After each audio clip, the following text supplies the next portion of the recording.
ನಾನು ಇವತ್ತು ಉದ್ಘಾಟಕರಾಗಿ ಬಂದಂತಹ ಸುದೇಶ್ ಅವರು ಕಾನೂನು ವಿದ್ಯಾರ್ಥಿಗಳಿಗೆ ಏನು ಬೇಕೋ ಅದನ್ನು ಒಬ್ಬ ಪತ್ರಿಕಾ ಸಂಪಾದಕನಾಗಿ ಪತ್ರಕರ್ತನಾಗಿ ಒಬ್ಬ ಸಾಮಾನ್ಯ ಜವಾಬ್ದಾರಿಯುತ ಪ್ರಜೆಯಾಗಿ ಅವರು ಇದನ್ನು ಹೇಳಿದ್ದಾರೆ.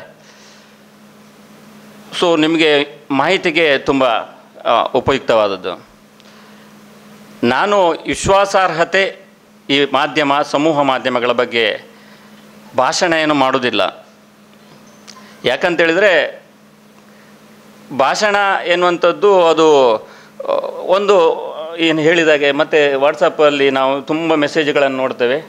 ನೋಡಿ ಆದಮೇಲೆ ಮತ್ತೆ ಯಾವುದು ನೆನಪು ಉಳಿಯುವುದಿಲ್ಲ, ವಾಪಸ್ ಏನು ಓದಿದ್ದೇವೆ ಅಂತ. ಹಾಗೆ ನನ್ನ ಅನುಭವಗಳನ್ನು ಹೇಳ್ತೇನೆ.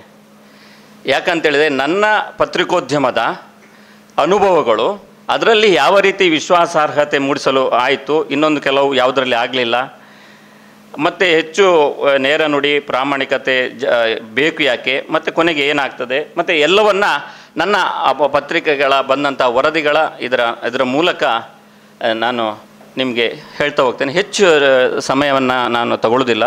ಯಾಕಂದರೆ ನಾವು ಪತ್ರಕರ್ತರು ಭಾಷಣ ಮಾಡೋದು ಸ್ವಲ್ಪ ಕಡಿಮೆ, ಬರೆಯೋದು ಜಾಸ್ತಿ. ಆದರೂ ಕೊನೆಗೆ ಏನು ಹೇಳ್ತಾರೆ, ಬಾವಿಗೆ ಬಿದ್ದು ಒಂದು ಮಗುವನ್ನು ರಕ್ಷಣೆ ಮಾಡ್ತಾರಲ್ಲ ಒಬ್ಬ, ಹಾಗೆ ಕೊನೆಗೆ ಏರೇ ನಾನು ನೂಕಿನಿ ಗುವೆಲ್ಗಂತ ಹೇಳಿದಾಗೆ, ಈಗ ಹಾಗೆ ನಾವು ಭಾಷಣ ಮಾಡ್ತಾ ಸ್ವಲ್ಪ ಡಿಬೇಟ್ ಅಂತ ಆ ಥರ ಮಾತಾಡಲಿಕ್ಕೆ ನಮ್ಮಲ್ಲಿರುವಂಥ ವಿಷಯಗಳನ್ನು ಹಂಚಿಕೊಳ್ಳುವಂಥ ಒಂದು ಪ್ರಯತ್ನವನ್ನು ಮಾಡ್ತಾ ಇದ್ದೇನೆ. ಹಾಗೆ ಅದೇ ರೀತಿ ಯಾರೋ ತಿರುಗುಬಾಣದ ಅಭಿಮಾನಿ ಅಂತ ಹೇಳಿದರು, ತುಂಬ ಧನ್ಯವಾದ. ಸೊ ಅದೆಲ್ಲ ನಾವು ಹಾಬಿಯಾಗಿ ಮಾಡ್ತಾ ಇದ್ದದ್ದು, ಅಂದರೆ ನೇರವಾಗಿ ಅಂತಲ್ಲ. ಯಾರು ಜನ ಕೈ ಕೊಟ್ಟಾಗ ನೀವು ಬನ್ನಿ ಮಾಡಿ ಅಂತ ಹೇಳುವಾಗ ನಾವು ಏನು ಪ್ರಯತ್ನ ಮಾಡಿದ್ದು. ಹಾಗೆ ಪ್ರತಿಯೊಂದು ಕೂಡ ಸಿನಿಮಾ ಇರ್ಬೋದು, ಯಾರೋ ಒಬ್ಬ ಮೈನ್ ಕಲಾವಿದ ಕೈ ಕೊಟ್ಟಾಗ ನನ್ನನ್ನು ಕರೆದ್ರು, ನಾನು ಮಾಡಿದೆ. ಹಾಗೆ ತಿರುಗುಬಾಣದಲ್ಲಿ ಯಾರೋ ಸ್ಪಂದನ ಬರಲಿಲ್ಲ ಮುಖ್ಯ ಆಂಕರ್, ನೀವು ಮಾಡಿ ಹೇಳಿ. ಹಾಗೆ ಪ್ರತಿಯೊಂದನ್ನು ಏನಾಗ್ತದೆ ನೋಡುವಂಥ ಒಂದು ಉತ್ಸಾಹದಲ್ಲಿ ಕುತೂಹಲದಲ್ಲಿ ಪ್ರತಿಯೊಂದು ನಮ್ಮ ಪತ್ರಿಕೋದ್ಯಮದಲ್ಲೂ ಕೂಡ ಪ್ರತಿಯೊಂದು ವರದಿಯನ್ನು ಮಾಡುವಾಗ ಅದೇ ಉತ್ಸಾಹ ಅದೇ ಕುತೂಹಲದಲ್ಲಿ 25 ವರ್ಷಗಳ ಕಾಲ ಈ ನನ್ನ ಪತ್ರಿಕೋದ್ಯಮದ ಬದುಕನ್ನು ನಾನು ಮಾಡಿದ್ದೇನೆ. ಅದರಲ್ಲಿ ನನಗೆ ಯಾವತ್ತೂ ವಿಷಾದ ಇಲ್ಲ. ಕೆಲವೊಮ್ಮೆ ನೋವಾಗಿರ್ಬೋದು, ತುಂಬ ಖುಷಿಯಾಗಿರ್ಬೋದು, ಅದು ಯಾವತ್ತೂ ವಿಷಾದ ಪಡುವಂಥ ಕೆಲಸ ಆಗಲಿಲ್ಲ. ಅದಕ್ಕೋಸ್ಕರ ನಾನು ಹೇಳೋದು,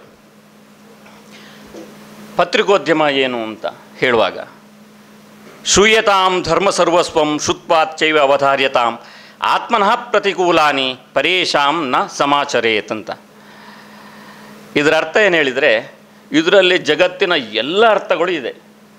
ಈ ನಾಗರಿಕ ಬದುಕು ಮನುಷ್ಯ ಏನಿದ್ದಾನೆ, ತನ್ನ ನಾಗರಿಕ ಬದುಕನ್ನು ಕಟ್ಟಿಕೊಳ್ಳಲು ಆರಂಭ ಮಾಡಿದ ನಂತರ ಹೇಗೆ ಇರಬೇಕು ಎನ್ನುವುದನ್ನು ಅವರು ಒಂದು ಶ್ಲೋಕದಲ್ಲಿ ಹೇಳಿದ್ದಾರೆ.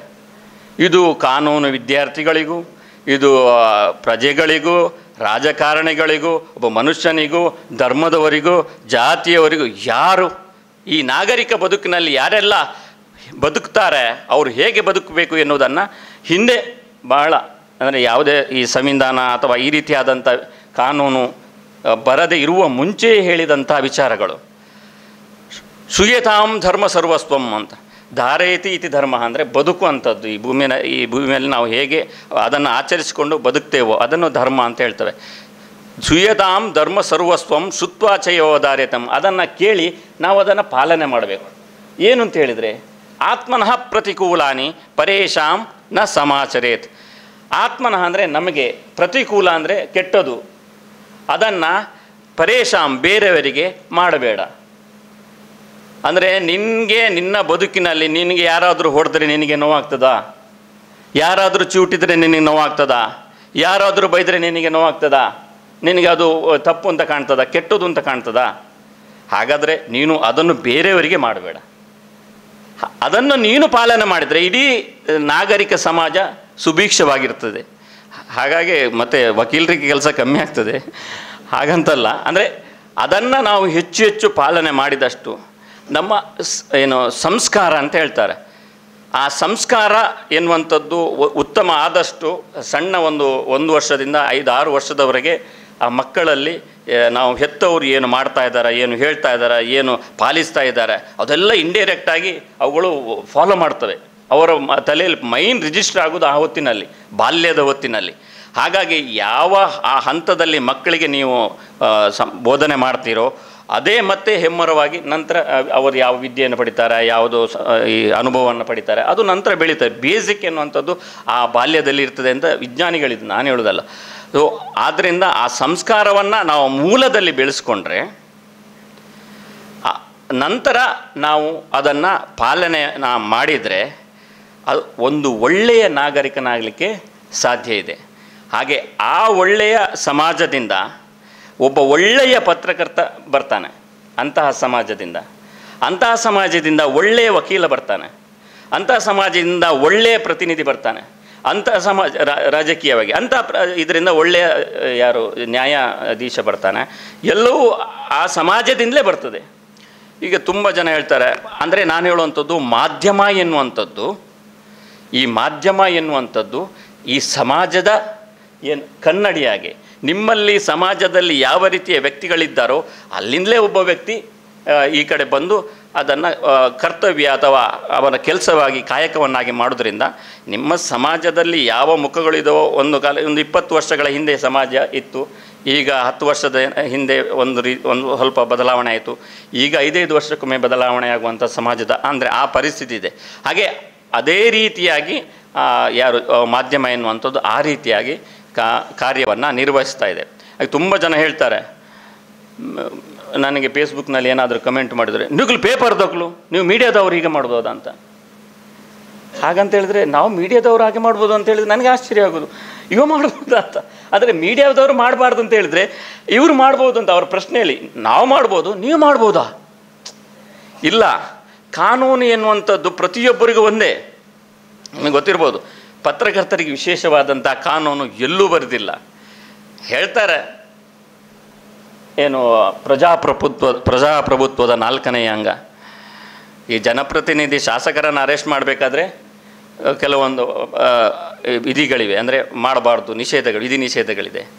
ನ್ಯಾಯಾಧೀಶರನ್ನು ಮುಟ್ಟಬಾರ್ದು ಅಥವಾ ಸಚಿವರನ್ನು ಅರೆಸ್ಟ್ ಮಾಡಬಾರ್ದು, ಅಂದರೆ ಕೆಲವೊಂದು ಕಟ್ಟುಪಾಡುಗಳಿವೆ. ಮಾಡ್ತಾರೆ, ನಂತರ ಪರ್ಮಿಷನ್ ಇದೆ. ಆದರೆ ಒಬ್ಬ ಪತ್ರಕರ್ತರನ್ನು ಅರೆಸ್ಟ್ ಮಾಡಬಾರ್ದು ಅಂತ ಹೇಳಿದರೆ ಏನಾದರೂ ವಿಧಿ ನಿಷೇಧಗಳಿದೆ, ಮೊದಲು ಹೋಗಿ ಅವನನ್ನು ಅರೆಸ್ಟ್ ಮಾಡಿ ಅಂತ ಫೇಸ್ಬುಕ್ನಲ್ಲಿ 4-5 ಕಮೆಂಟ್. ಎಲ್ಲರೂ ಸೇರಿ ಭಾರಿ ಒಳ್ಳೆಯದಾಯಿತು ಅಂತ. ಇಷ್ಟುವರೆಗೆ ಒಳ್ಳೆ ಕೆಲಸ ಮಾಡಿದರೂ ಕೂಡ ಉಳಿದ ಕೆಲವರು ಪತ್ರಕರ್ತರು ಅಥವಾ ಇವರೆಲ್ಲ ಅವರಿಗೆ ಅನ್ಯಾಯ ಮಾಡಿದ್ದನ್ನು ಯಾರೆಲ್ಲ ಪಬ್ಲಿಷ್ ಮಾಡಿದ್ದಾರೆ, ತಮ್ಮ ಭ್ರಷ್ಟಾಚಾರವನ್ನು ಯಾರೆಲ್ಲ ಬಯಲಿಗೆ ಎಳ್ದಿದ್ದಾರೆ, ಅವ್ರದ್ದೆಲ್ಲ ನೆನಪು ಮಾಡಿಕೊಂಡು ಇವನಿಗೆ ಶಿಕ್ಷೆ ಆಗಬೇಕು ಅಂತ ಒಕ್ಕೊರಲಿನಿಂದ ಕಾಯ್ತಾ ಇರುವಂಥ ಸನ್ನಿವೇಶ ಈಗಿನ ಕಾಲದಲ್ಲಿ. ಅಂದರೆ ಪತ್ರಿಕೋದ್ಯಮದ ವಿಶ್ವಾಸಾರ್ಹತೆ ಕುಸಿಯುವುದಕ್ಕಿಂತಲೂ ಪತ್ರಿಕೋದ್ಯಮದ ಪತ್ರಕರ್ತರ ಅವರ ಬದುಕಿನ ಒಂದು ಹೇಳ್ತಾರೆ, ಅವರ ಸ್ಥೈರ್ಯವನ್ನು ಕುಸಿಯುವಂಥ ಸಂದರ್ಭವೂ ಈಗ ಎದುರಾಗ್ತಾ ಇದೆ. ಅಂದರೆ ಸೇಫ್ ಇಲ್ಲ, ಭದ್ರತೆ ಇಲ್ಲ, ಒಂದು ಬದುಕಿನಲ್ಲಿ ಭದ್ರತೆ ಇಲ್ಲ. ಅಂದರೆ ಅವರಿಗೆ ಇನ್ಶೂರೆನ್ಸ್ ಮಾಡಬೇಕಾದಂಥ ಅಗತ್ಯ ಇದೆ. ಅಂದರೆ ಮುಂದಿನ ಬದುಕಿನಲ್ಲಿ ಹೇಗೆ ಅವರು ಬದುಕಬೇಕು, ಒಂದು ವೇಳೆ ಹೆಚ್ಚು ಕಮ್ಮಿ ಆದರೆ ಇನ್ಶೂರೆನ್ಸೇ ಗತಿ ಅಂತ. ಬೇರೆ ಅವರಿಗೆ ಹಣ ನಿಜವಾದ ದಾರಿಯಲ್ಲಿ ಪತ್ರಕರ್ತ ನಡೆದರೆ, ಅದಾದ ಮೇಲೆ ಈ ಭದ್ರತೆ ವಿಷಯ ಬಂದಾಗ ಏನಾದರೂ ತನಿಖಾ ವರದಿ ಮಾಡಿದರೆ ಅಥವಾ ಏನಾದರೂ ಇನ್ವೆಸ್ಟಿಗೇಟಿವ್ ವರದಿ ಮಾಡಿದರೆ 25 ಕಡೆಗಳಿಂದ ಅವರನ್ನು ಹಣಿಯುವಂಥ ಕೆಲಸ. ಈಗ ಭದ್ರತೆ ಪ್ರಶ್ನೆ ಮಾಡುವಾಗ ಇಲ್ಲ, ಅಂದರೆ ಆ ರೀತಿಯಾದ ಭದ್ರತೆ ಇಲ್ಲ. ಎಲ್ಲಿವರೆಗೆ ಅಂತೇಳಿದರೆ ಆ ಕಂಪನಿಯವರೇ ಸರಿಯಾಗಿ ಅವರನ್ನು ಭದ್ರತೆಯನ್ನು ನೋಡಿಕೊಳ್ಳುವಂಥ ಪರಿಸ್ಥಿತಿ ಇಲ್ಲ. ಆದರೂ ಕೂಡ ಎಲ್ಲರೂ ಕೇಳ್ತಾರೆ, ಒಳ್ಳೆಯದು ಮಾಡೋದು ಒಳ್ಳೆಯದು ಅಂತ ಹೇಳ್ತಾರೆ. ಅಂದರೆ ಒಳ್ಳೆಯದು ಮಾಡಬೇಕು ಅಂತ ಸಮಾಜದಲ್ಲಿ. ಆದರೆ ಅಂಥ ಸಂದರ್ಭದಲ್ಲಿ ಕಷ್ಟ ಆದಾಗ ತಕ್ಷಣಕ್ಕೆ ಬರುವುದಿಲ್ಲ, ನಿಧಾನಕ್ಕೆ. ಒಳ್ಳೆಯವರು ಸಜ್ಜನರು ಯಾವಾಗಲೂ ತುಂಬ ಜನ ಇರ್ತಾರೆ ಸಮಾಜದಲ್ಲಿ, ಸಜ್ಜನರು ಇಲ್ಲ ಅಂತಲ್ಲ, ಆದರೆ ಅವರು ತಕ್ಷಣಕ್ಕೆ ಅವರ ನೆರವು ಸಿಗುವುದಿಲ್ಲ, ನಿಧಾನಕ್ಕೆ ಒಟ್ಟಾಗಿ ಕೊನೆಗೆ ಸತ್ಯಕ್ಕೆ ಸಾವಿಲ್ಲ ಎನ್ನುವಂಥದ್ದನ್ನು ಹೇಳ್ತಾರೆ. ಆದರೆ ಸುಳ್ಳು ಊರು ಸುತ್ತಿ ಬಂದಾಗಿರ್ತದೆ, ಆದರೂ ಸತ್ಯಕ್ಕೆ ಸಾವಿಲ್ಲ, ಕೊನೆಗಾದರೂ ಸತ್ಯ ಗೊತ್ತಾಗ್ತದೆ. ಭರವಸೆಯಲ್ಲೇ ನಾವು ಈಗ ಮಾಧ್ಯಮದ ಮಂದಿ, ಪತ್ರಿಕೆಯವರು, ಹಾಗೆ ಜನಸಾಮಾನ್ಯರು, ಪ್ರಜೆಗಳು ಕೂಡ ಈಗ ನಾವು ಬದುಕನ್ನು ಸಾಗಿಸ್ತಾ ಇದ್ದೇವೆ. ಇದಿಷ್ಟು ನಾನು ಪೀಠಿಕೆ ಇದರಿಂದ ಹೇಳ್ತಾ ಇದ್ದೇನೆ. ಇನ್ನು ವಿಶ್ವಾಸಾರ್ಹತೆ ಬಗ್ಗೆ ಹೇಳುವುದಾದರೆ, ನಮಗೆಲ್ಲ ಸಬ್ ಎಡಿಟರ್ಗಳೆಲ್ಲ ಹೇಳ್ತಾಯಿದ್ರು, ಏನಾದರೂ ವಿಶೇಷ ವರದಿ ಮಾಡುವಾಗ ಒಂದು ಕೋಟ್ ಬೇಕ್ರಿ, ಏನು ನೀವು ಹಾಗೆ ನಿಮಗೆ ಬೇಕಿದ್ದಾಗೆ ಬರೆದು ಕಳಿಸೋದಾ? ನಾವು ಕೋಟ್ ಕಳಿಸಿ, SP ಅವ್ರದ್ದು ಕೋಟ್ ಹಾಕಬೇಕು. ಏನಾದರೂ ಕೇಸ್ ಇದ್ದರೆ, FIR ಸಂಬಂಧಿತ ಇದ್ದರೆ SP ಅವ್ರದ್ದು ಕೋಟ್ ಹಾಕಬೇಕು. ಇನ್ನು ಸಮಾಜದ ಸಂಬಂಧಿತ ಸಮಸ್ಯೆ ಇದ್ದರೆ ನೀವು ಅಲ್ಲಿಯ ಜನರದ್ದು ಒಂದು ಕೋಟ್ ಹಾಕಿ ಬರೀಬೇಕು ಅಂತ. ನಕ್ಸಲ್ ನಾನು ಕಾರ್ಕಳದಲ್ಲಿರುವಾಗ ನಕ್ಸಲ್ ವರದಿ ಮಾಡಬೇಕಾದಂಥ ಪರಿಸ್ಥಿತಿ ಬಂದಿತ್ತು. ಅಂದರೆ ಅಲ್ಲಿ ಆ ಭಾಗದಲ್ಲಿ ನಕ್ಸಲ್ ಚಟುವಟಿಕೆ ಇತ್ತು. ಎಲ್ಲಿವರೆಗೆ ಅಂತೇಳಿದ್ರೆ ನೇಪಾಳದ ದೊರೆ ಯಾರು ಪ್ರಚಂಡ ಇದ್ನಲ್ಲ, ಅವನು ಅಲ್ಲಿಯ ಸೋಮೇಶ್ವರದ ಕಾಡುಗಳಲ್ಲಿ ನಕ್ಸಲ್ ತರಬೇತಿಯನ್ನು ಪಡೆದಿದ್ದೆ ಅಂತ ನಂತರ ಒಪ್ಪಿಗೆ ಅದನ್ನು ಹೇಳಿಕೊಂಡಿರ್ತಾನೆ. ಅವ ಗೆದ್ದ ಮೇಲೆ ಹೇಳಿಕೊಂಡಿರ್ತಾರೆ, ಇರಲಿ ಬಹುವಚನ. ಅಂದರೆ ಅಂಥ ಪ್ರದೇಶದಲ್ಲಿ ನಾನು ವರದಿಗಾರನಾಗಿ ಹೋಗಿದ್ದೆ 2000 ಸಂದರ್ಭ, 2001, 2002 ಆ ಸಂದರ್ಭದಲ್ಲಿ. 2003ರಲ್ಲಿ ಮತ್ತೆ ಎನ್ಕೌಂಟರ್ ಆಗಿತ್ತು. ಅದಕ್ಕಿಂತ ಮುಂಚೆ ನಾನು ವರದಿ ಮಾಡಬೇಕಾದಾಗ ಆಗ ನನಗೆ ಮಾಹಿತಿಗಳು ಬರ್ತಾಯಿತ್ತು. ಅಲ್ಲಿ ನಕ್ಸಲರು ಚಲನಗಳಿದೆ, ಅವರು ಬಾಂಬ್ ಇಟ್ಕೊಂಡು, ಅಂದರೆ ಕೈ ಬಾಂಬ್ ಇಟ್ಕೊಂಡು ಹೊಡಿತಾರೆ, ಅಂದರೆ ಪ್ರಾತ್ಯಕ್ಷಿಕೆ ಮಾಡ್ತಾರೆ, ಮನೆ ಮನೆಗೆ ಬರ್ತಾರೆ. ನಾನು ಅಲ್ಲೆಲ್ಲ ಹೋಗಿದ್ದೆ. ಅದನ್ನೆಲ್ಲ ವರದಿ ಮಾಡೋದು ಹೇಗೆ? ಈ ಮೇಲ್ಗಡೆ ಸಬ್ ಎಡಿಟರ್ಗಳು ಹೇಳ್ತಾರೆ, ಏನು ರೀ, ಒಂದು SP ಇದ್ದು ಕೋಟಿ ಇಲ್ಲ, ಪೊಲೀಸಿದ್ದು ಕೋಟಿ ಇಲ್ಲ. ಪೊಲೀಸಿದ್ದು ಕೋಟಿ ಹೇಗೆ ಕೊಡೋದು? ನಾನು ಒಂದು ವರದಿ ಮಾಡಿದರೆ ಮರುದಿನ ಮುರುಗನವರೇ SP ಆಗಿದ್ದರು. ಉಡುಪಿ ಜಿಲ್ಲೆಯಲ್ಲಿ ಯಾವುದೇ ಚಟುವಟಿಕೆಗಳು ನಡೆಯೋದಿಲ್ಲ ನಕ್ಸಲ್ ಅಂತ ಅವರು ಕೊಡ್ತಾರೆ. ಹೀಗಿರುವಾಗ ನಾನು ಪ್ರತಿಯೊಂದಕ್ಕೂ ಪೊಲೀಸರದ್ದು ಕೋಟ್ ಕೊಡೋದು ಯಾವಾಗ? ಆದರೂ ಧೈರ್ಯ ಮಾಡಿ ಸಂಪಾದಕರ ಹತ್ರ ಹೇಳಿ, ಅಲ್ಲಿಯ ಜನರ ಹತ್ರ ನಾನೇ ಹೋಗಿ ಫೋಟೋ ತೆಗೆದು ಎಲ್ಲ ವರದಿಗಳನ್ನು ಕಂಟಿನ್ಯೂಸ್ ಆಗಿ ಮಾಡಿದೆ. ಒಮ್ಮೆ ಅವರಿಗೆ ವಿಶ್ವಾಸ, ಮೊದಲು ಬರೆಯುವನ ಮೇಲೆ ಪತ್ರಿಕೆಯವರಿಗೆ ಅಂದರೆ ಆ ಸಂಪಾದಕ ವರ್ಗಕ್ಕೆ ವಿಶ್ವಾಸಾರ್ಹತೆ ಬರಬೇಕು. ಅದಾದಮೇಲೆ ಅದರ ಮೇಲೆ ವಿಶ್ವಾಸಾರ್ಹತೆ ನಿಧಾನವಾಗಿ ಮೂಡ್ತದೆ. ಹಾಗೆ ಅದು ಕ್ರಮೇಣ ಎಲ್ಲಿವರೆಗೆ ಆಯ್ತು ಹೇಳಿದರೆ, ನಾವು ಬರೆದದ್ದು ಎಲ್ಲವೂ ನಿಜ ಆಯಿತು. ಒಮ್ಮೆ ಹೇಳಿದರು ಮಾತ್ರ ಸಬ್ ಎಡಿಟ್ರು, ನೀವು ಆ ಮನೆ ಎಲ್ಲ ನಡೀತದೆ ಅಲ್ಲ, ಆ ಮನೆಯ ಹೆಸರುಗಳನ್ನು ಯಾರಾದರೂ ಆಗಬೇಕು, ಇಲ್ಲ ಜನ ನಂಬುವುದಿಲ್ಲ ಅಂತ. ಏನು ಮಾಡೋದು, ಅನಿವಾರ್ಯ. ಒಂದು ಸರಿ 2 ಮನೆಯಲ್ಲಿ ಇದ್ದರು ಅಂತ ಬರೆದೆ. ಪಾಪ ಮರುದಿನ ಎಲ್ಲ ಪೊಲೀಸು, ಅರಣ್ಯ ಇಲಾಖೆ ಎಲ್ಲ ಮನೆಗೆ ನುಗ್ಗಿ ಕೊನೆಗೆ ಒಬ್ಬ ಶಾಶ್ವತವಾಗಿ ನಕ್ಸಲೇ ಆದ. ಅಂದರೆ ಕೆಲವೊಮ್ಮೆ ನಾವು ಬರೆಯುವ ಹಂತದಲ್ಲಿ ಆಗುವಂಥದ್ದು. ಆ ನಕ್ಸಲಿದ್ದು ಒಂದರದ್ದು ನೇತ್ರಾವತಿ, ಭದ್ರಾ ಅಂತ ಅದು 4-5 ಇತ್ತು. ಅದರಲ್ಲಿ ನಂತರ ಒಂದರದ್ದು ಕಮಾಂಡರ್ ಕೂಡ ಆದ, ನಾನು ಬರೆದ ಒಂದು ಹೆಸರು. ಅದಾದಮೇಲೆ ಇನ್ನೊಬ್ಬ ಇದ್ದರು. ಅವರು ಏನು ಮಾಡಿದರು, ಅವರು ನನ್ನ ಹತ್ರ ಬಂದರು, ನೀವು ಈ ರೀತಿಯಾಗಿ ಮಾಡಿದ್ರಿ, ನಾವು ಇನ್ನು ಏನು ಮಾಡಬೇಕು? ಆಗ ನಾವೇ ಪರಿಹಾರ ಕೊಡಬೇಕಲ್ಲ. ನೀವೊಂದು ಕೆಲಸ ಮಾಡಿ, ನೀವು ಈ ಥರ ನಮಗೆ ಸಮಸ್ಯೆ ಆಗ್ತದೆ, ನಾವು ಇದರಿಂದಾಗಿ ಬಂದಿದೆ, ನಾವು ಇದನ್ನು ಪ್ರತಿಭಟನೆ ಮಾಡ್ತೇವೆ ಅಂತ. ಪ್ರತಿಭಟನೆ ಯಾವ ರೂಪದಲ್ಲಿ ಬೇಕಾದರೂ ಮಾಡಿ, ಅದು ಮೀಡಿಯಾ ಬೇಕಾದ್ರೆ ನಾವು ಕರ್ಕೊಂಡು ಬರ್ತೇವೆ. ನಮ್ಮ ETV ರವಿರಾಜ್ ಒಳ್ಳಲ ಮೇಲೆ ಇದ್ದರು. ಹಾಗಂದ್ರೆ ಏನೋ ಸರಿಯಾಗಿ ಮಾಡಬೇಕಲ್ಲ. ಅವರು ಬಂದದ್ದು ಹೌದು, ಅವರು ಒತ್ತಾಯಪೂರ್ವಕವಾಗಿಯೋ ಹೆದರಿಕೆಯೋ ಊಟ ಹಾಕಿ ಕೊಡ್ತಾರೆ. ಆದರೆ ಇವು ಪೊಲೀಸರು ಹಾಗಲ್ಲ, ಬಂದು ಜೋರಾಗಿ ಇದು ಮಾಡಿದ್ರಲ್ಲ. ಸೊ ನಂತರ ಅವರು ಕೊನೆಗೆ ಅವರು ಒಂದು ಹೆಜ್ಜೆ ಮುಂದೋಗಿ ನಾವೆಲ್ಲ ಸಾಮೂಹಿಕ ಆತ್ಮಹತ್ಯೆ ಮಾಡ್ಕೊಳ್ತೇವೆ ಅಂತ ಹೇಳಿದರು. ಹಾಗಾಗಿ ಎಲ್ಲ ಗಮನ ಬಂತು, ಎಲ್ಲರೂ TVಯವರು ಹೋದರು. ಮತ್ತು ಅವರು ಈಗ ಸಭ್ಯ ಜನರಾಗಿ ಅಲ್ಲಿ ಆ ಭಾಗದಲ್ಲಿ ಹೆಬ್ರಿ ಸೋಮೇಶ್ವರ ತಲಪಾಡಿಯ ರಿಮೋಟ್ ಏರಿಯಾದಲ್ಲಿ ಸಭ್ಯ ನಾಗರಿಕರು. ಅಂದರೆ ವ್ಯತ್ಯಾಸಗಳು ಒಂದು ವರದಿಯಿಂದಾಗಿ ಪಾಸಿಟಿವ್ ಆಗಿ ಮಾಡ್ಕೊಳ್ಳೋದು, ಇನ್ನೊಂದು ನೆಗೆಟಿವ್ ಆಗಿ ಮಾಡ್ಬೋದು. ಅದನ್ನು ನಡೆದದ್ದಂತೂ ಆ ವಿಷಯ ಸತ್ಯ. ಹಾಗೆ ವಿಶ್ವಾಸಾರ್ಹತೆ ಕೊನೆಗೆ ಎಲ್ಲಿವರೆಗೆ ಅಂದರೆ ಅದೇ SP ಮುರುಗನ್ ಅವರು ಈದುವಿನಲ್ಲಿ ಎನ್ಕೌಂಟ್ರ್ ಮಾಡಿದರು. ಅಲ್ಲಿವರೆಗೆ ನನ್ನ ಆರ್ಟಿಕಲ್ ಬರುವಾಗ ಯಾವುದೇ ನಡೆದಿಲ್ಲ ಅಂತ ನನಗೆ ಮುಜುಗರ. ಅದು ಎದುರಾಳಿ ಬೇರೆ ಪತ್ರಿಕೆಯವರಿಗೆ ಖುಷಿ, ಇವ ಭಾರಿ ಬೈಲೇನ ಹಾಕ್ಕೊಂಡು ಬರಿತಾ ಇದ್ದಾನೆ ಅಂತ. ಅವರು ಕೂಡ ದೊಡ್ಡದಲ್ಲಿ ಉಡುಪಿ ಜಿಲ್ಲೆಯಲ್ಲಿ ನಕ್ಸಲ್ ಚಟುವಟಿಕೆ ಇಲ್ಲ ಅಂತ ಅವರು ಹಾಕ್ತಾಯಿದ್ರು. ಅಂದರೆ ಅದು ನಡೀತಾ ಇರ್ತದೆ ನಮ್ಮ ಇದರಲ್ಲಿ ಪತ್ರಿಕೋದ್ಯಮದಲ್ಲಿ. ಬಟ್ ಅವರಿಗೆ ಅಂದರೆ ಅದು ವಿಶ್ವಾಸಾರ್ಹ ಸುದ್ದಿ. ಕೊನೆಗೆ ಎನ್ಕೌಂಟ್ರ್ ಆದಾಗ ಒಂದು ರೀತಿಯಲ್ಲಿ ನನಗೊಂದು ಬೇಜಾರಾಯಿತು. ಇಬ್ಬರು ಏನೋ 3 ಜನ ಸತ್ತೋದ್ರು. ಒಬ್ಬಳು ಯಶೋಧ, ಅವಳದು ಇಂಟರ್ವ್ಯೂ ಕೂಡ ಮಾಡಿದ್ದೆ. ಆಮೇಲೆ ಸತ್ತೋದ್ರಲ್ಲ ಅಂತ ಒಂದು ಬೇಜಾರು. ಮತ್ತೊಂದು, ನಾನು ಬರೆದದ್ದು ಸುದ್ದಿ ವಿಶ್ವಾಸಾರ್ಹವಾಗಿತ್ತು, ಖಚಿತವಾಗಿತ್ತು, ನಿಜ, ಏನೋ ಕತೆ ಬರ್ಕೊಂಡು ಹೋದದಲ್ಲ, ಕನ್ಫರ್ಮ್ ಸುದ್ದಿ ಅಂತ 2 ಆ್ಯಂಗಲಲ್ಲಿ ನಾನು ಆಗ ಚಿಂತೆ ಮಾಡಿದೆ. ಆಮೇಲೆ ಎಲ್ಲರೂ ಕೂಡ ವರದಿ ಮಾಡಿದರು, ಅಂದರೆ ವಿಶ್ವಾಸಾರ್ಹತೆ. ಅದಾದಮೇಲೆ ಈಗ ಅಲ್ಲಿ ನಕ್ಸಲ್ ಚಟುವಟಿಕೆಗಳು ಬಹುತೇಕ ಇಲ್ಲ. ಆ ಥರ ಮೈಂಡ್ ಸೆಟ್ನವ್ರು ಇದ್ದಾರೆ. ಪಾಪ ಅಲ್ಲಿ ಕೆಲಸಕ್ಕೆ ಬರ್ತಾ ಇದ್ದವರು ಕೂಡ ಕೂಲಿ ಆಳುಗಳೇ. ನಕ್ಸಲ್ ಚಿಂತಕರೆಲ್ಲ ಬೇರೆ ಕಡೆ ಇದ್ದರು. ಅಲ್ಲಿ ಒಂದು ಶೋ ಮಾಡಲಿಕ್ಕೆ, ಅಂದರೆ ಈ ಥರ ನಡವಳಿಕೆ ನಡೀತಾ ಇದೆ ಎನ್ನುವುದಕ್ಕೆ ಅವರು ಬಾಡಿಗೆ ಕೂಲಿ ಆಳುಗಳ ಥರ, ಅಂದರೆ ಅವರಿಗೆ ಹೆಲ್ಪ್ ಮಾಡ್ತಾರೆ. ಅವರನ್ನು ಬ್ರೈನ್ ವಾಶ್ ಮಾಡಿದಂಥದ್ದು ಒಂದು ನನ್ನ ಇದರ ವೃತ್ತಿ ಬದುಕಿನಲ್ಲಿ ಆದದ್ದು. ಇನ್ನೊಂದು, ನಾನು ಮಂಗಳೂರಿಗೆ ಬಂದಾಗ ಆಗ ಟೆರರಿಸಮ್ ಬಗ್ಗೆ ಭಯೋತ್ಪಾದನೆ, ನಾನಾಗಷ್ಟೇ ವಿನಾಯಕ್ ಭಟ್ರು ಇದ್ದರು, ಅದಕ್ಕಿಂತ ಮುಂಚೆ ಕ್ರೈಮ್ ಬೀಟ್ ಮಾಡ್ತಾಯಿದ್ರು. ನನಗೆ ವಿಜಯ ಕರ್ನಾಟಕದಲ್ಲಿ ಕ್ರೈಮ್ ಬೀಟ್ ನನಗೆ ಬಂತಷ್ಟೇ. ಅಷ್ಟೊತ್ತಿಗೆ ಶುರುವಾಯಿತು ಶುರುವಾಗಿತ್ತು. ಏನು ನಕಲಿ ಸಿಮ್ನಲ್ಲಿ ಎಲ್ಲಿಯೋ ಇದನ್ನು ಭಯೋತ್ಪಾದಕರನ್ನು ಮಂಗಳೂರಿನಲ್ಲಿ ಯಾವುದೋ ಒಂದು ಸಂಸ್ಥೆಯಲ್ಲಿ ಸಿಮ್ ಕೊಟ್ಟಿದ್ರಂತೆ, ಹಾಗೆ ಆ ರೀತಿ ಎಲ್ಲ ಶುರುವಾಗಿತ್ತು. ಆಗ ನಾನು ಅಲರ್ಟ್ ಆಗಿದ್ದೆ. ಆವಾಗ ಇನ್ನು 2007 ಆ ಸಂದರ್ಭದಲ್ಲಿ 6. ಆಗ ನಾನು ಈ ಸೋಷಿಯಲ್ ಮೀಡಿಯಾಗಳು ಅಷ್ಟೇನು ಇರಲಿಲ್ಲ, ಬಟ್ ಇಮೇಲ್, ರೆಡಿಫ್ ಮೇಲ್ ಆ ಥರ ಇದು ವೆಬ್ಗಳು ಸ್ವಲ್ಪ ಸಕ್ರಿಯವಾಗಿದ್ದಂಥ ಸಂದರ್ಭ. ನಾನು ಒಂದು ವೆಬ್ನಲ್ಲಿ ನೋಡಿದ್ದೆ, ಬಾಂಬೆಯಲ್ಲಿ ಯಾರೊಬ್ಬರು ಉಗ್ರಗಾಮಿ ಸ್ಫೋಟ ಮಾಡುವಾಗ ಸಿಕ್ಕಿಬಿದ್ದಿದ್ದ. ಆ ಉಗ್ರಗಾಮಿ ಎಲ್ಲೋ ಕಡಲ ತೀರದಲ್ಲಿ ಕರ್ನಾಟಕದ್ದು ಬಂದಿದ್ದ. ಅವನು ಎಷ್ಟೋ ಕಿಲೋಮೀಟರ್ ದೂರ, 8 ಕಿಲೋಮೀಟರ್ ಏನೋ ದೂರದಲ್ಲಿ ಮನೆಯಲ್ಲಿ ಅದೊಂದು ಮಸೀದಿ ಹತ್ತಿರದ ಮನೆಯಲ್ಲಿ ತಂಗಿದ್ದ ಎನ್ನುವಂಥ ಒಂದು ವಿಚಾರವನ್ನು ಅಲ್ಲಿ ಬಾಯಿಬಿಟ್ಟಿದ್ದ. ನನಗೆ ಆಗ ನಾನು ಅದನ್ನು ಓದಿದೆ. ನಾನು ಇದನ್ನು ಎಲ್ಲೂ ಹೇಳಲಿಲ್ಲ ಫಾರ್ ದ ಫಸ್ಟ್ ಟೈಮ್. ಅಂದರೆ SP ಮತ್ತು ಗುಪ್ತಚರ ಇಲಾಖೆಯವರೆಲ್ಲ ಹೇಳಿದ್ದೇನೆ. ಈಗ ತುಂಬ ಅಳ್ತಾಗಿದೆ, ಹಾಗಾಗಿ ಇಲ್ಲಿ ಹೇಳ್ತಾ ಇದ್ದೇನೆ. ಆ ವಿಚಾರವನ್ನು ನನಗೆ ಗೊತ್ತಾಯಿತು. ನಾನು ಸೀದಾ ಹೋಗಿ ಇಂಟೆಲಿಜೆನ್ಸಿಗೆ ಅವರಿಗೆ ಹೇಳಿದೆ, ನೋಡಿ ಸರ್, ಹೀಗೀಗ ಇದೆ, ಈ ಭಾಗದಲ್ಲಿ ಏನೋ ಅವಿತು ಇಟ್ಕೊಂಡಿದ್ದಾರೆ, ನೀವು ಚೆಕ್ ಮಾಡಿ, ಈ ರೀತಿ ಬಂದಿದೆ ಅಂತ. ಪಾಪ ಪೊಲೀಸರು, ಸೀನಿಯರ್ ಪೊಲೀಸರು ಆವಾಗ, ಅಂದರೆ ಅವರಿಗೆ ಈಗಿನ ವೆಬ್ಬು, ರೆಡಿಫ್ ಮೇಲಲ್ಲಿ ಬಂದಿದೆ, ಆ ಥರ ಇದು ಸುದ್ದಿ ಬಂದಿದೆ, ಅವರು ನಂಬಲಿಕ್ಕೆ ಆಗ್ತದೆ, ಈ ಥರ ಇದೆಯಾ, ಅಂದರೆ ಈ ಥರ ಬಂದಿದ್ದ, ಇಲ್ಲಿ ನಮಗೇನು ಮಾಹಿತಿ ಬಂದಿಲ್ಲ ಮೇಲ್ಗಡೆಯಿಂದ, ಹಾಗೆಲ್ಲ ಹೇಳಿ ಅದನ್ನು ಇದು ಮಾಡಿದರು. ಬಟ್ ನಾನು ಬಿಡಲಿಲ್ಲ. ನಾನು ಅದನ್ನು ಫಾಲೋ ಅಪ್ ಮಾಡ್ತಾ ಕೊನೆಗೆ ಒಂದು ಆರ್ಟಿಕಲ್ ಬರೆದೆ. ಏನು, ಈ ಭಟ್ಕಳದಿಂದ ಮಲಪುರವರೆಗೆ ಸ್ಲೀಪಿಂಗ್ ಸೆಲ್ ಇದೆ, ಅದರಲ್ಲಿ ರೋಷನ್ ಕಾನಿಯಾನೆ, ರಿಯಾಜ್ ಭಟ್ಕಳ ಎಂಬವನು ಅದರದ್ದು ಲೀಡ್ ಮಾಡ್ತಾ ಇದ್ದಾನೆ, ಈ ಭಾಗದಲ್ಲಿ ಇದ್ದಾನೆ ಅಂತ ವರ್ತಮಾನ ಇದೆ ಅಂತ ಒಂದು ವಿಜಯ ಕರ್ನಾಟಕದಲ್ಲಿ ಫ್ರಂಟ್ ಪೇಜಲ್ಲಿ ಸ್ಟೋರಿ ಬಂತು.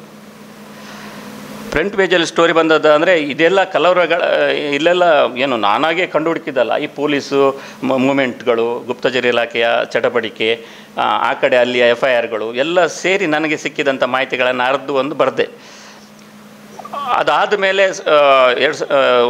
ಅದಾದಮೇಲೆ ಒಂದು 15 ತಿಂಗಳ ಒಳಗಡೆ ಒಂದು ಆಪರೇಷನ್ ಟೆರರ್ ಅಂತ ಕಾರ್ಯಾಚರಣೆ ಮಾಡಿದರು ಯಾರು ಪೊಲೀಸರು. ಅಲ್ಲಿವರೆಗೆ ಪೊಲೀಸರು ಇಲ್ಲ, ಏನು ಗೊತ್ತಿಲ್ಲ, ನಮಗೇನು ಗೊತ್ತಿಲ್ಲ, ಏನಿಲ್ಲ ಹೇಳಿದರು. ಮತ್ತು ಬಾಂಬೆ ಪೊಲೀಸರು ಇಲ್ಲಿಗೆ ಬಂದಿದ್ದರು ಅದನ್ನು ತನಿಖೆ ಮಾಡಲಿಕ್ಕೆ. ಈ ಪೊಲೀಸರಿಗೆ ಬಾಯ್ಬಿಟ್ಟಿರಲಿಲ್ಲ. ಏನೋ ನಾನು ಬರೆದ ಆರ್ಟಿಕಲ್ ಓದಿಯೋ ಏನೋ, ಅದನ್ನು ನಂತರ ಹೇಳ್ತೇನೆ. ಆ ಆಪರೇಷನ್ ಕುಟುಕು ಕಾರ್ಯಾಚರಣೆ ಮಾಡಿ ಒಂದು 4 ಜನನನ್ನು ಅಲ್ಲಿಯ ಹಿಡಿತಾರೆ. ಅದರಲ್ಲಿ 1-2 ಜನ ಸಣ್ಣವರು ಮತ್ತು ದೊಡ್ಡವರನ್ನು ಮತ್ತೆ ಅರೆಸ್ಟ್ ಮಾಡ್ತಾರೆ. ಅವರು ಎಷ್ಟು 5 ವರ್ಷಗಳ ಕಾಲ ಪೊಲೀಸ್ ಕಸ್ಟಡಿಯಲ್ಲಿ ಇದೆ. ಒಂದೊಂದು ಬಾಂಬು ಎಲ್ಲೆಲ್ಲಿ ಇಟ್ಟಿದ್ದಾರೆ, ಒಂದೊಂದು ಬಾಂಬಿನ ಮೇಲೆ FIR ಮಾಡಿ ಅಷ್ಟು ವರ್ಷಗಳ ಕಾಲ ಪೊಲೀಸ್ ಕಸ್ಟಡಿಯಲ್ಲಿ ಇಟ್ಕೊಂಡು ಇದು ಮಾಡಿದ್ದಾರೆ ಆ ಪ್ರಕರಣ. ಆದರೆ ರಿಯಾಜ್ ಭಟ್ಕಳ ಮಂಗಳೂರಲ್ಲಿದ್ದ. ನನ್ನ ಆರ್ಟಿಕಲ್ ಪಬ್ಲಿಷ್ ಆಗುವಾಗ ಪೇಪರ್ನಲ್ಲಿ ಫ್ರಂಟ್ ಪೇಜಲ್ಲಿ ಬರುವಾಗ ಇದ್ದ. ಬಂದ ನಂತರ ಅದು ಏನು ಇವರನ್ನು ಅರೆಸ್ಟ್ ಮಾಡಿದಾಗ ಗೊತ್ತಾದದ್ದು. ಬಂದ ನಂತರ ಅವನನ್ನು ಇದರಲ್ಲಿ ಬೈಕಲ್ಲಿ ಜ್ಯೋತಿ ಸರ್ಕಲಲ್ಲಿ ಇಳಿಸಿ ನಂತರ ಅವನನ್ನು ಬೇರೆ ಕಡೆಗೆ ಹೋಗಿದ್ದ. ನಂತರ ಅಲ್ಲಿಂದ ನಾಪತ್ತೆಯಾಗಿದ್ದ. ಎಲ್ಲಿ ಹೋಗಿದ್ದ ಅಂತ ಗೊತ್ತಿಲ್ಲ, ಈಗ ಎಲ್ಲೋ ಇದ್ದಾರೆ ಅಂತ ಹೇಳ್ತಾರೆ. ಅಂದರೆ ಕೆಲವೊಮ್ಮೆ ನಮಗೆ ಗೊತ್ತಿಲ್ಲದ ದೊಡ್ಡ ಟೆರರಿಸ್ಟ್ಗಳು ಇವರ ಒಂದು ವಿಷಯಗಳ, ಅಂದರೆ ನಮ್ಮಿಂದಾಗಿ ಹೋದ ಅಂತ ಹೇಳೋದಕ್ಕಿಂತಲೂ ಪೊಲೀಸರು ಬಹಳ ತಡವಾಗಿ, ಬಾಂಬೆ ಪೊಲೀಸರು ಇವರಿಗೆ ಮಾಹಿತಿ ಕೊಡದೆ ಈ ರೀತಿಯಾಗಿ ಮಿಸ್ಕಮ್ಯುನಿಕೇಷನ್ ಆಗಿ ಅವರೆಲ್ಲ ಅಂದರೆ ಒಂದು ಆಪರೇಷನ್ ಟೆರರ್ ಕಾರ್ಯಾಚರಣೆ ನಡೆಯಿತು. ಅವರು ಭಿಕ್ಷುಕರ ವೇಷದಲ್ಲಿ ಮಾಡಿ ಅದನ್ನು ಅಲ್ಲಿ ಹೋಗಿ ಹಿಡಿದು ಮುಂದೆ ಆಗಬಹುದಂಥ ದೊಡ್ಡ ಬಾಂಬ್ ತಯಾರಿಕೆಯೋ ಸ್ಫೋಟವನ್ನು ಆಗ ತಡೆದ್ರು. ಅದಾದಮೇಲೆ ಬೇರೆ ಕಡೆ ಆದ ಬಾಂಬ್ ಸ್ಫೋಟಗಳ ಬಗ್ಗೆ ಕೂಡ ತನಿಖೆಗೆ ಹೆಲ್ಪ್ ಆಯಿತು. ಅಂದರೆ ಈ ರೀತಿಯಾದಂಥ ವರದಿಗಳನ್ನು ಮಾಡ್ಬೋದು. ಆಗ ಮಾತ್ರ, ಈಗ ಅಂಥದ್ದು ನನಗೆ ಅನಿಸ್ತದೆ, ನಾನು ವೃತ್ತಿ ಬದುಕಿನಲ್ಲಿ ಕ್ರೈಮ್ ಡಿಪಾರ್ಟ್ಮೆಂಟಲ್ಲಿ ಒಂದು 20-25 ವರ್ಷಗಳ ಮಾಡಿದಾಗ ಈಗ ಅಂಥ ಒಂದು ಅವಕಾಶಗಳು ಸದ್ಯಕ್ಕೆ ಇಲ್ಲ. ಅಂದರೆ ಎಲ್ಲಿ ಮಾಹಿತಿ ಫ್ಲೋ, ಯಾವುದನ್ನು ನೋಡಬೇಕು, ಯಾವುದನ್ನು ಬಿಡಬೇಕು ಎನ್ನುವಂಥ ಗೊತ್ತಾಗದಷ್ಟು ಮಾಹಿತಿಗಳು ಎಲ್ಲ ಕಡೆಯಿಂದಲೂ ಸೋಷಿಯಲ್ ಮೀಡಿಯಾ. ನಾನು ಹೇಳಿದೆ, ವಾಟ್ಸಪ್ ನೋಡಲಿಕ್ಕೆ ಶುರು ಮಾಡಿದ ನ್ಯೂಸ್ಗೆ ಅಂತ ಕೊನೆಗೆ ರೀಲ್ಸಿಗೆ ಹೋಗಿ ಕೊನೆಗೆ ಹೆಂಡತಿ ಬೈಯೋದ್ರಲ್ಲಿ ಎಂಡ್ ಆಗ್ತದೆ. ಏನು ಎಷ್ಟು ಹೊತ್ತಿಗೆ ನೋಡ್ತಾ ಇದ್ದರೆ ನಮ್ಗೆ ಗೊತ್ತಾಗೋದಿಲ್ಲ ನಾವು ಆ ಲೋಕಕ್ಕೆ ಹೋದಾಗ. ಅಂದರೆ ಅಂತ ನಾವು ಕಳೆದು ಹೋಗ್ತಾ ಇರ್ತೇವೆ. ಅಂದರೆ ಆವಾಗೆಲ್ಲ ಹಾಗಲ್ಲ, ನಾವು ಪ್ರಾಕ್ಟಿಕಲ್ ಆಗಿರೋದ್ರಿಂದ ನಾವು ಆಲೋಚನೆಗಳು ಸೃಜನಶೀಲವಾಗಿರ್ತವೆ, ಎಲ್ಲವೂ ಚೆನ್ನಾಗಿರ್ತದೆ. ಅಂದರೆ ಇನ್ವೆಸ್ಟಿಗೇಷನ್ ಮಾಡಲಿಕ್ಕೆ ಅಂದರೆ ನಾವು ವಿಶ್ವಾಸಾರ್ಹತೆ ಎನ್ನುವಂಥದ್ದು ನಾವು ಮಾಡುವ ಕೆಲಸದ ಮೂಲಕ ತೋರಿಸಬೇಕು. ಹಾಗಾಗಿ ಅದು ಯಾವತ್ತೂ ಯಶಸ್ಸನ್ನು ಕಾಣ್ತದೆ.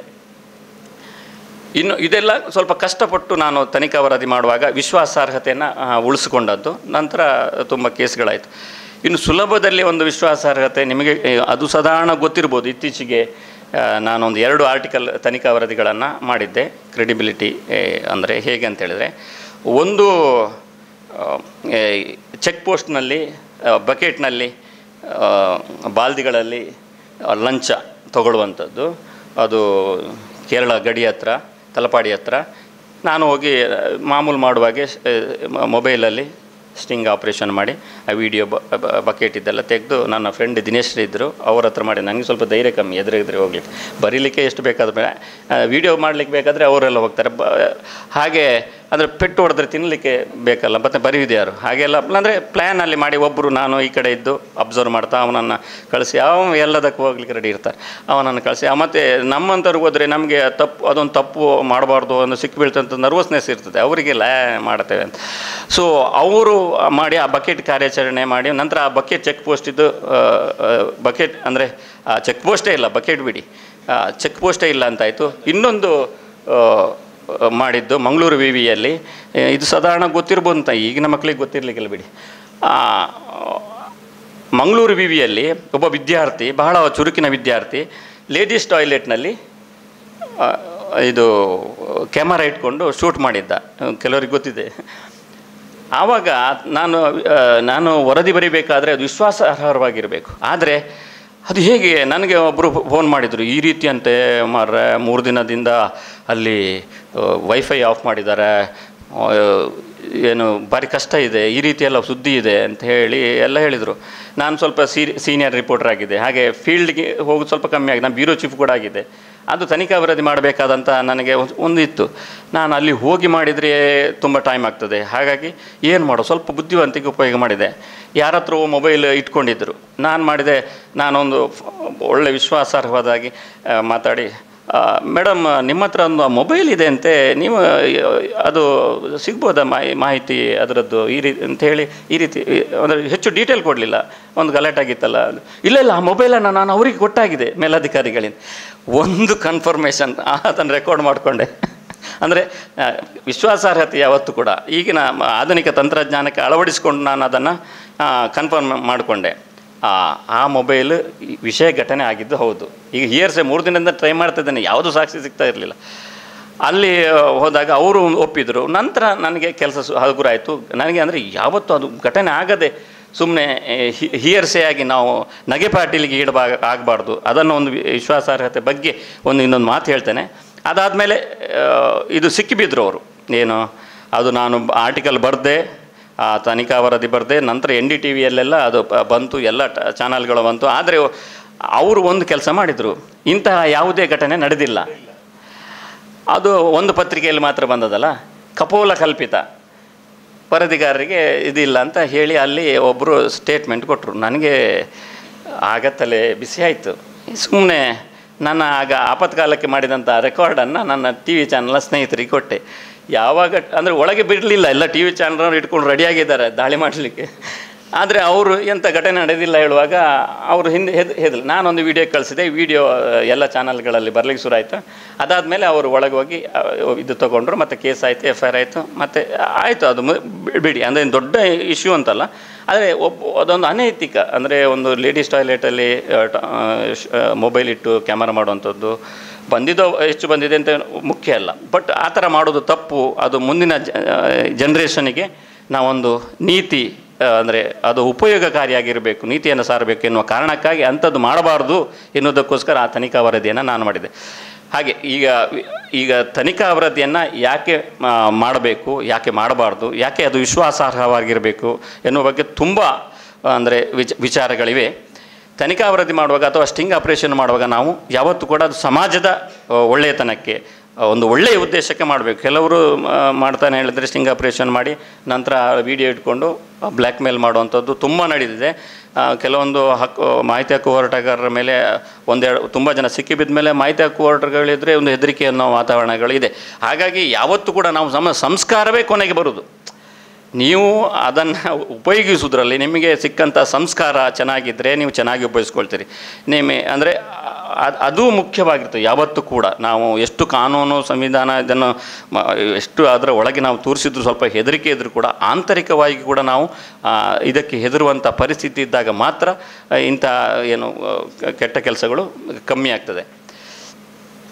ಮತ್ತು ಒಂದು ಈ ಮಾತುಗಳನ್ನು ಹೇಳ್ತೇನೆ ಮುಖ್ಯವಾಗಿ, ಕುಟುಕು ಕಾರ್ಯಾಚರಣೆ ಅಥವಾ ವಿಶ್ವಾಸಾರ್ಹ ತನಿಖಾ ವರದಿಗಾರಿಕೆ ಯಾವತ್ತೂ ನಮ್ಮ ಕಮ್ಮಿ ಆಗಿತ್ತು ಹೇಳೋದಕ್ಕೆ 2001 ಇರಬೇಕು. ಎಷ್ಟು ಜನ ಪೇಪರ್ ಓದಿದ್ರಿ ಅಂತ ಕೇಳಿದರೆ ಕೆಲವರು ಯಾರಿಗಾದರೂ ನಿದ್ದೆ ಬರ್ತಾ ಇದ್ದರೆ ಹೇಳಿ, ಕೈ ಎತ್ತಿ. ಇಲ್ಲಲ್ಲ, ಇಲ್ಲ. ವಿಶ್ವಾಸಾರ್ಹ ಯಾವಾಗ ಕಮ್ಮಿ ಆಗಿತ್ತು ಅಂತ ಹೇಳಿದರೆ 2000 ಪತ್ರಿಕೆಗಳು ಬರುವಾಗ 2000 ಸಂದರ್ಭದಲ್ಲಿ ಒಂದು ಪತ್ರಿಕೆಯಲ್ಲೆಲ್ಲ ಬಂತು, ಒಂದು ಒಳ್ಳೆ ಸುದ್ದಿ ಬಂದಿತ್ತು. ನನಗೂ ತುಂಬ ಖುಷಿಯಾಗಿತ್ತು. ಒಬ್ಬ ನಾಜಿ ಮಿಲಿಟರಿಯ ಮಾಜಿ ಯೋಧ ಗೋವಾ ಮತ್ತು ಕರ್ನಾಟಕದ ಗಡಿಭಾಗದ ಕಾಡುಗಳಲ್ಲಿ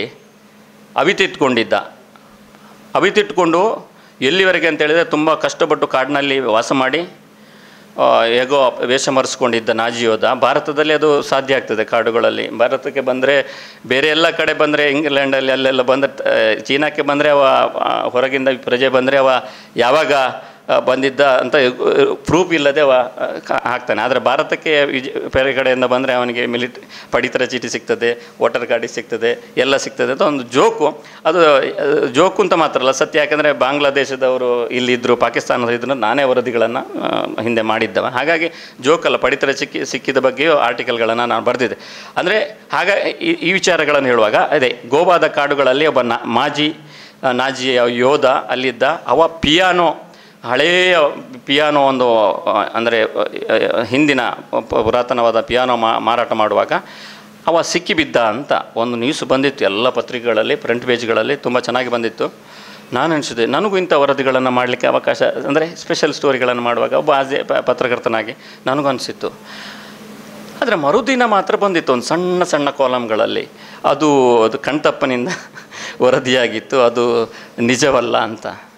ಅದು ಏನು ಮಾಡಿದ್ದ ಅಂತ ಹೇಳಿದರೆ, ಈಗಿನ ಪತ್ರಿಕೋದ್ಯಮ ಯಾವ ಸ್ಥಿತಿಯಲ್ಲಿದೆ ಅಂತ ಹೇಳಿದರೆ, ಎಲ್ಲ ಪತ್ರಿಕೋದ್ರು ಸ್ವಲ್ಪ ಅರ್ಜೆಂಟಲ್ಲಿದ್ದರು. ನಮ್ಮಲ್ಲಿ ಬ್ರೇಕಿಂಗ್ ಬರಬೇಕು, ನಮ್ಮಲ್ಲಿ ನ್ಯೂಸ್ಗಳು ಚೆನ್ನಾಗಿ ಬರಬೇಕು ಅಂತ ಒಂದು ಫಾಸ್ಟ್ ಇದರಲ್ಲಿ ಇದ್ದಾರೆ. ಅವರನ್ನು ಏನು ಎಲ್ಲರ ಎದುರು ಎಕ್ಸ್ಪೋಸ್ ಮಾಡಬೇಕು ಅಂತ ಇನ್ನೊಬ್ಬ ಪತ್ರಕರ್ತನ ಆ ಥರ ಈ ತೇಲ್ಕ ಕೋಬ್ರಾ ಪೋಸ್ಟ್ ಮಾಡುವಾಗೆ ಒಬ್ಬ ಪತ್ರಕರ್ತ, ಗೋವಾದ ಮೂಲದ ಪತ್ರಕರ್ತ, ಇದನ್ನು ಮಾಡಿ ಪೆನ್ ಪ್ರಿಕ್ಸ್ ಅಂತ ಈ ಒಂದು ಕಾರ್ಯಾಚರಣೆಯನ್ನು ಮಾಡಿ ಅದರಲ್ಲಿ ಸೂಪರ್ ಫ್ರ್ಯಾಂಕ್ ಅಂತ ಆ್ಯಕ್ಚುಲಿ ಇಂಗ್ಲೀಷ್ ಶಬ್ದಗಳನ್ನೇ ಸ್ವಲ್ಪ ಉಲ್ಟಾ ಮಾಡಿ ಆ ಮೆಸೇಜನ್ನು ಬರೆದು ಆ ಸಂಸ್ಥೆ ಹೆಸರನ್ನು ಮಾಡಿ ಆ ಒಂದು ನಾಜಿಯ ಒಂದು ಸೀಲ್ಗಳನ್ನೆಲ್ಲ ಮಾಡಿ ಒಂದು ಫ್ಯಾಕ್ಸ್ ಎಲ್ಲ ರೆಡಿ ಮಾಡಿ ಎಲ್ಲ ಪತ್ರಿಕೆಗಳಿಗೂ ಕಳಿಸಿದ್ದ. ಮತ್ತು ಪತ್ರಿಕರ್ತರು ಯಾವುದೆಲ್ಲ ನಂಬ್ತಾರೆ, ಅವನು ಯಾವ ಪತ್ರಕರ್ತನೇ ಆಗಿರೋದ್ರಿಂದ ಸ್ವಲ್ಪ ಹವ್ಯಾಸಿ, ಅವನು ಅದನ್ನು ಮಾಡಿ ಎಲ್ಲ ಪತ್ರಿಕೆ ಕಳಿಸಿದ್ದ. ಇದು ಯಾವಾಗ ನಾನು ಪತ್ರಿಕೋದ್ಯಮಕ್ಕೆ ಬಂದ ನಂತರ 2001 ಆ ಸಂದರ್ಭದಲ್ಲಿ ಆದಂತು ಎಲ್ಲ ಪತ್ರಿಕೆಗಳಲ್ಲಿ ಓದಿದ್ದ ನೆನಪಿದೆ. ಅಂದರೆ ವಿಶ್ವಾಸಾರ್ಹತೆ ಕಮ್ಮಿ ಆಗಲಿಕ್ಕೆ ಶುರುವಾಯಿತು ಪತ್ರಿಕೋದ್ಯಮದ್ದು ಅಂತ ಆಗ ಭಾವನೆ ಬಂದಿತ್ತು. ಮತ್ತು ಮರುದಿನ ಎಲ್ಲ ಸಣ್ಣ ಪತ್ರಿಕೆಗಳಲ್ಲಿ ಮಾಡಿದರು. ಈಗ ನಾನು ಬರುವಾಗ ಸುದೇಶ್ ಮತ್ತು ನನಗೆ ನೆನಪಾಯಿತು, ಬರುವಾಗ ನಾನು ಮಾತಾಡ್ತಾ ಬಂದಿದ್ದೆ. ಬರುವಾಗ ನನಗೆ ಅದು ನೆನಪಾದಾಗ ಅದನ್ನು ಕ್ರಾಸ್ ಚೆಕ್ ಮಾಡಲಿಕ್ಕೆ ತುಂಬ ಹಿರಿಯ ಪತ್ರಕರ್ತರಿಗೆಲ್ಲ ಕಾಲ್ ಮಾಡಿದೆ. ಮತ್ತು ಇಲ್ಲಿ ಬರ್ತಾ ಇಲ್ಲಿ ಬರುವಾಗ ನನಗೆ ನೆನಪಾಯ್ತು, ಎಲ್ಲೋ ನಾಜಿ ಅಂತ ಕೇಳಿದೆ. ನಾಜಿ ಅಂತ ಮತ್ತೆ ಸರ್ಚ್ ಮಾಡಿ ಆ ವಿಷಯವನ್ನೆಲ್ಲ ನಿಮ್ಮೊಂದಿಗೆ ಹಂಚಿಕೊಳ್ಳಿಕ್ಕೆ ನಾನು ತುಂಬ ಖುಷಿ. ಬಂದರೆ ಪತ್ರಿಕೋದ್ಯಮ ವಿಶ್ವಾಸಾರ್ಹತೆ ಹೇಳುವಾಗ ಅದೊಂದು ಇಡೀ ಪತ್ರಿಕಾ ರಂಗದ ಮೇಲೆ ನಡೆಸಿದಂಥ ಕುಟುಕು ಕಾರ್ಯಾಚರಣೆ ಆಗಿತ್ತು. ವಿಶ್ವಾಸಾರ್ಹತೆ ಬಗ್ಗೆ ದೊಡ್ಡದಾದಂತಹ ಒಂದು ಆಘಾತಕಾರಿಯಾದಂಥ ವಿಷಯ ಆಗಿತ್ತು. ಈಗ ಪ್ರತಿದಿನ ಅಂಥ ಸುದ್ದಿಗಳು ಒಂದಲ್ಲ ಒಂದು ಬರ್ತಾ ಇರ್ತದೆ. ಅದು ಪತ್ರಿಕೆಯಲ್ಲಿ ಅಂತಲ್ಲ, ಈ ಸಾಮಾಜಿಕ ಜಾಲತಾಣದಲ್ಲಿ ಸಮೂಹ ಮಾಧ್ಯಮ ಅಂತ ಬರುವಾಗ ಎಲ್ಲವೂ ಬರ್ತದೆ. ಇನ್ಸ್ಟಾಗ್ರಾಮ್, ಫೇಸ್ಬುಕ್ಕು, ಎಲ್ಲ ಟ್ವಿಟರ್ ಹೋಗಿದೆ. ಈಗ ಪ್ರತಿಯೊಂದು ಸಾಮಾಜಿಕ ಜಾಲತಾಣದಲ್ಲಿ ಸಮೂಹ ಮಾಧ್ಯಮ ದಲ್ಲಿ ಬರ್ತದೆ. ಈ ಟಿವಿ, ರೇಡಿಯೋ, ಸಿನಿಮಾ, ಸಮೂಹ ಮಾಧ್ಯಮ ಅಂದರೆ ಎಲ್ಲವೂ ಬರ್ತದೆ. ಆದರೆ ಸಾಮಾಜಿಕ ಜಾಲತಾಣದ ಬಗ್ಗೆ, ಸಮೂಹ ಮಾಧ್ಯಮದ ಬಗ್ಗೆ ಸ್ವಲ್ಪ ಒಂದೆರಡು ಮಾತುಗಳನ್ನು ಹೇಳ್ತೇನೆ, ಕ್ರೆಡಿಬಿಲಿಟಿ ಹೇಗಿರ್ತದೆ ಅಂತ. ನಾವೆಲ್ಲ ಆರಂಭಿಕ ಈ ಸಮೂಹ ಮಾಧ್ಯಮದಲ್ಲಿ ಆರಂಭವಾಗುವಾಗಲೂ ನಾವೆಲ್ಲ ಇದ್ದವರು. ಬ್ಲಾಗ್ ಬರ್ತಾಯಿತ್ತು, ಬ್ಲಾಗಲ್ಲಿ ಕೂಡ ನಾವು ಚೆನ್ನಾಗಿ ಮಾಡಿದ್ವಿ. ಹಾಗೆ ನಮಗೆ ಒಂದು ಇತ್ತು. ಬರುತ್ತಾ ಸುದೇಶ್ ಅವರು ಬಂದರೆ, ಸುದೇಶ್ ರೀ ಹೇಗಿದ್ದೀರಿ, ಚೆನ್ನಾಗಿದ್ದೀರಾ, ನೀವು ಎಲ್ಲಿದ್ದೀರಿ, ಏನು ಮಾಡ್ತಾಯಿದ್ದೀರಿ, ನೀವು ನಾನು ಇದು ಮಾಡ್ತಾಯಿದ್ದೇನೆ, ನೀವು ಹೇಗೆ, ನೀವು ಒಳ್ಳೆಯವರು, ನಾವು ಒಳ್ಳೆಯವರು, ಎಲ್ಲರೂ ಒಳ್ಳೆಯವರು. ಸಮೂಹ ಮಾಧ್ಯಮ ಏನು, ಕ್ಲಾಸ್ಮೇಟು, 10 ವರ್ಷದ ಹಿಂದಿನ ಕ್ಲಾಸ್ಮೇಟ್ ಸಿಕ್ಕಿದ್ಲು, ಫ್ರೆಂಡ್ ಸಿಕ್ಕಿದ್ಲು, ಯಾರೋ ಅಣ್ಣ, ಸೋದರ ಮಾಮ, ಅವರು ಫೋಟೋ, ಕಾರ್ಯಕ್ರಮಗಳು, ಎಂಥ ಖುಷಿ. ಸಮೂಹ ಮಾಧ್ಯಮ ಅಂದರೆ ನಮಗೆ ಸ್ವರ್ಗ ಸಿಕ್ಕಾಗಿತ್ತು. ಪತ್ರಿಕೆಯವರು ನಾಳೆ ರಿಪೋರ್ಟ್ ಮಾಡ್ಬೋದು. ವಾಟ್ಸಪ್ ಅಂತೂ ನಾವು ನಾವು ಫೀಲ್ಡಿಗೆ ಹೋಗೋ ಮುಂಚೆ ಇಲ್ಲಿ ವಾಟ್ಸಪ್ಪಲ್ಲಿ ಅವ್ರು ಕಳಿಸಿರ್ತಾನೆ, ನಾವು ಮಾಡ್ಬೋದು. ಎಷ್ಟೊಂದು ಖುಷಿ, ಸಂಭ್ರಮ, ಎಲ್ಲ ಖುಷಿ ಅಂತ ಪಡ್ತಾ ಇದ್ವಿ. ಕೊನೆಗೆ ನಮ್ಮ ಮುಡಕ್ಕೆ ಬಂತು, ಅದು ಗೊತ್ತಿಲ್ಲ. ಕೊನೆಗೆ ನೀವು ಬೇಡ, ವಾಟ್ಸಪ್ಪಲ್ಲೇ ಸಾಕಂತ. ಈಗ ಎಲ್ಲಿವರೆಗೆ ಅಂದರೆ ಆ ಥರ ಸಮೂಹ ಮಾಧ್ಯಮಗಳು ಈಗ ಪುನಃ ಒಂದು ಆಶಾಭಾವನೆಗಳನ್ನು ಹುಟ್ಟಿಸಿದೆ ಪತ್ರಕರ್ತರಿಗೆ ಅಥವಾ ಫಿಲ್ಟರ್ ಮಾಡ್ಕೊಂಡು ಬರೆಯುವವರಿಗೆ. ಯಾಕೆ ಹೇಳಿದರೆ ಆವಾಗೆಲ್ಲ ಖುಷಿಗಳಿಗಂತು. ಅದಾದಮೇಲೆ ಬೈಲಿಕ್ಕೆ ಶುರು ಮಾಡಿದರು ಎಲ್ಲರೂ. ನೀವು ಮೀಡಿಯಾದವರು, ಅಥವಾ ಇನ್ನೊಬ್ಬರಿಗೆ ನೀವು ಸಿದ್ಧಾಂತ, ನೀವು ಕಮ್ಯುನಿಸ್ಟು, ನೀನು ಚಡ್ಡಿ, ಆ ಥರ ಎಲ್ಲ ಶುರು ಆಯಿತು. ಬೈಲಿಕ್ಕೆ ಶುರು ಮಾಡಿದರು. ಒಂದು ಹಂತ ಈಗ ಒಂದು ಹಂತ ಅದೆಲ್ಲ ದಾಟಿ ಬೈದು ಸುಸ್ತಾಗಿದೆ. ಫಸ್ಟಿಗೆ ಹೊಗಳಿ ಸುಸ್ತಾಯಿತು, ಬೈದು ಸುಸ್ತಾಯಿತು. ಈಗೆಲ್ಲ ನಕಲಿ ಸುದ್ದಿಗಳು, ಫೇಕ್ ನ್ಯೂಸ್. ಏನು ಪ್ರತಿಯೊಂದನ್ನು ಎಡಿಟ್ ಮಾಡಿ ಹಾಕೋದು. ಪ್ರತಿಯೊಬ್ಬರು ಆ್ಯಪ್ಗಳೆಲ್ಲ ಸುಲಭ ಅವನಿಗೆ ಸಿಗ್ತದೆ. ನನಗನ್ಸೋದು ಈ ಒಂದು ಸುಳ್ಳು ಸುದ್ದಿ, ಫೇಕ್ ಸುದ್ದಿಗಳು ಎಡಿಟ್ ಮಾಡುವಂಥ ಸಂಪ್ರದಾಯ ಇದನ್ನು ನೋಡುವಾಗ ನಾನು ಪ್ರತಿಯೊಬ್ಬ ಮನುಷ್ಯನಲ್ಲೂ ಒಂದು ಮೃಗೀಯ ಗುಣ ಇರ್ತದೆ. ಪ್ರತಿಯೊಬ್ಬರು ಮನುಷ್ಯನಲ್ಲಿ ಹಿಂಸೆ ಗುಣ ಇರ್ತದೆ. ಅದು ಒಬ್ಬನೇ ಒಂದು ಕೋಣೆಯಲ್ಲಿರುವಾಗ ಹೆಚ್ಚು ಜಾಗೃತ ಆಗ್ತದೆ. ಹಾಗಾಗಿ ಈ ಒಬ್ಬರು ಮೊಬೈಲ್ ಇಟ್ಕೊಂಡು ಏನೆಲ್ಲ ಮಾಡೋ, ಈಗ ನಾನು ಹೇಳಬಾರ್ದು, ದರ್ಶನ್ ಪ್ರಕರಣದಲ್ಲಿ ಕೂಡ ರೇಣುಕಾಸ್ವಾಮಿ ಇದ್ದು ಅದೇ ಆದದ್ದು. ಭಾಳ ಸಜ್ಜನ ಹೊರಗಡೆಯಿಂದ ಎಲ್ಲ ಇತ್ತು. ಆದರೆ ಅವನ ಮೃಗೀಯ ಭಾವನೆ, ಒಬ್ಬನೇ ಫೇಕ್ ನೇಮ್ ಹಾಕ್ಕೊಂಡು ಫೇಕ್ ಕ್ರಿಯೇಟ್ ಮಾಡುವಾಗ ಮತ್ತಷ್ಟು ಧೈರ್ಯ ಬರ್ತದೆ, ನಾನು ಸಿಕ್ಕಿಬಿಡುವುದಿಲ್ಲ ಅಂತ. ಅವನ ಮೃಗೀಯ ಇದಕ್ಕೆ ಇದಾಗ್ತದೆ ಅಂತ. ಅಂದರೆ ಅವಕಾಶಗಳನ್ನು, ಸಾಧ್ಯತೆಗಳನ್ನು ಹೆಚ್ಚು ತೆರೆದುಕೊಳ್ತಾ ಹೋಗ್ತದೆ. ನಾನು ದರ್ಶನ್ ಪ್ರಕರಣವಾದ ಬಗ್ಗೆ ಯಾವುದೇ ಉಲ್ಲೇಖ ಅಂತಲ್ಲ, ಈ ರೀತಿಯ ಮನಸ್ಸುಗಳ ಉಲ್ಲೇಖಗಳನ್ನು ಮಾಡುವಾಗ ಹೇಳಿದಷ್ಟೇ. ತಪ್ಪು ಸರಿ ಇದು ನ್ಯಾಯಾಂಗ, ಪೊಲೀಸ್ ಇಲಾಖೆ ಎಲ್ಲ ನೋಡ್ಕೊಳ್ತದೆ. ಅಂದರೆ ನಮ್ಮ ಇರುವಂತಹ ಮೃಗೀಯ ಭಾವನೆಗಳು ಈಗ ಸಂಕ್ರಮಣ ಕಾಲದಲ್ಲಿದೆ ಎಲ್ಲರಿಗೂ ಕೂಡ. ಆದರೆ ಅದೇ ರೀತಿ ಮಾಹಿತಿಗಳ ಫ್ಲೋ ಕೂಡ ಆಗ್ತಾಯಿದೆ. ಯಾವುದು ಮಾಹಿತಿ ಸತ್ಯ, ನಿಜವಾದ ಮಾಹಿತಿ. ಬಟ್ ಚಾನಲ್ ನೋಡಿ, ಎಷ್ಟು ಚೆನ್ನಾಗಿ ಮನೆಯಲ್ಲೇ ಕೂತು ಎಷ್ಟು ಚೆನ್ನಾಗಿ ಹಪ್ಪಳ ಮಾಡ್ಬೋದು, ಗಟ್ಟಿ ಮಾಡೋದು, ಹಲಸಿನ ಗಟ್ಟಿ ಮಾಡ್ಬೋದು. ಒಳ್ಳೆ ಇನ್ಫಾರ್ಮೇಷನ್, ತಪ್ಪಲ್ಲ, ಒಳ್ಳೆಯ ನ್ಯಾಚುರಲ್ ಇನ್ಫಾರ್ಮೇಷನ್. ಅದೇ ರೀತಿ ಇನ್ನೊಂದು ಕಡೆ ಸುಳ್ಳು ಸುದ್ದಿ ಹರಡುವಂಥದ್ದು, ಫೇಕ್ ನ್ಯೂಸ್ಗಳನ್ನು ಹರಡುವಂಥದ್ದು ಬೇಕಾದಷ್ಟಿದೆ.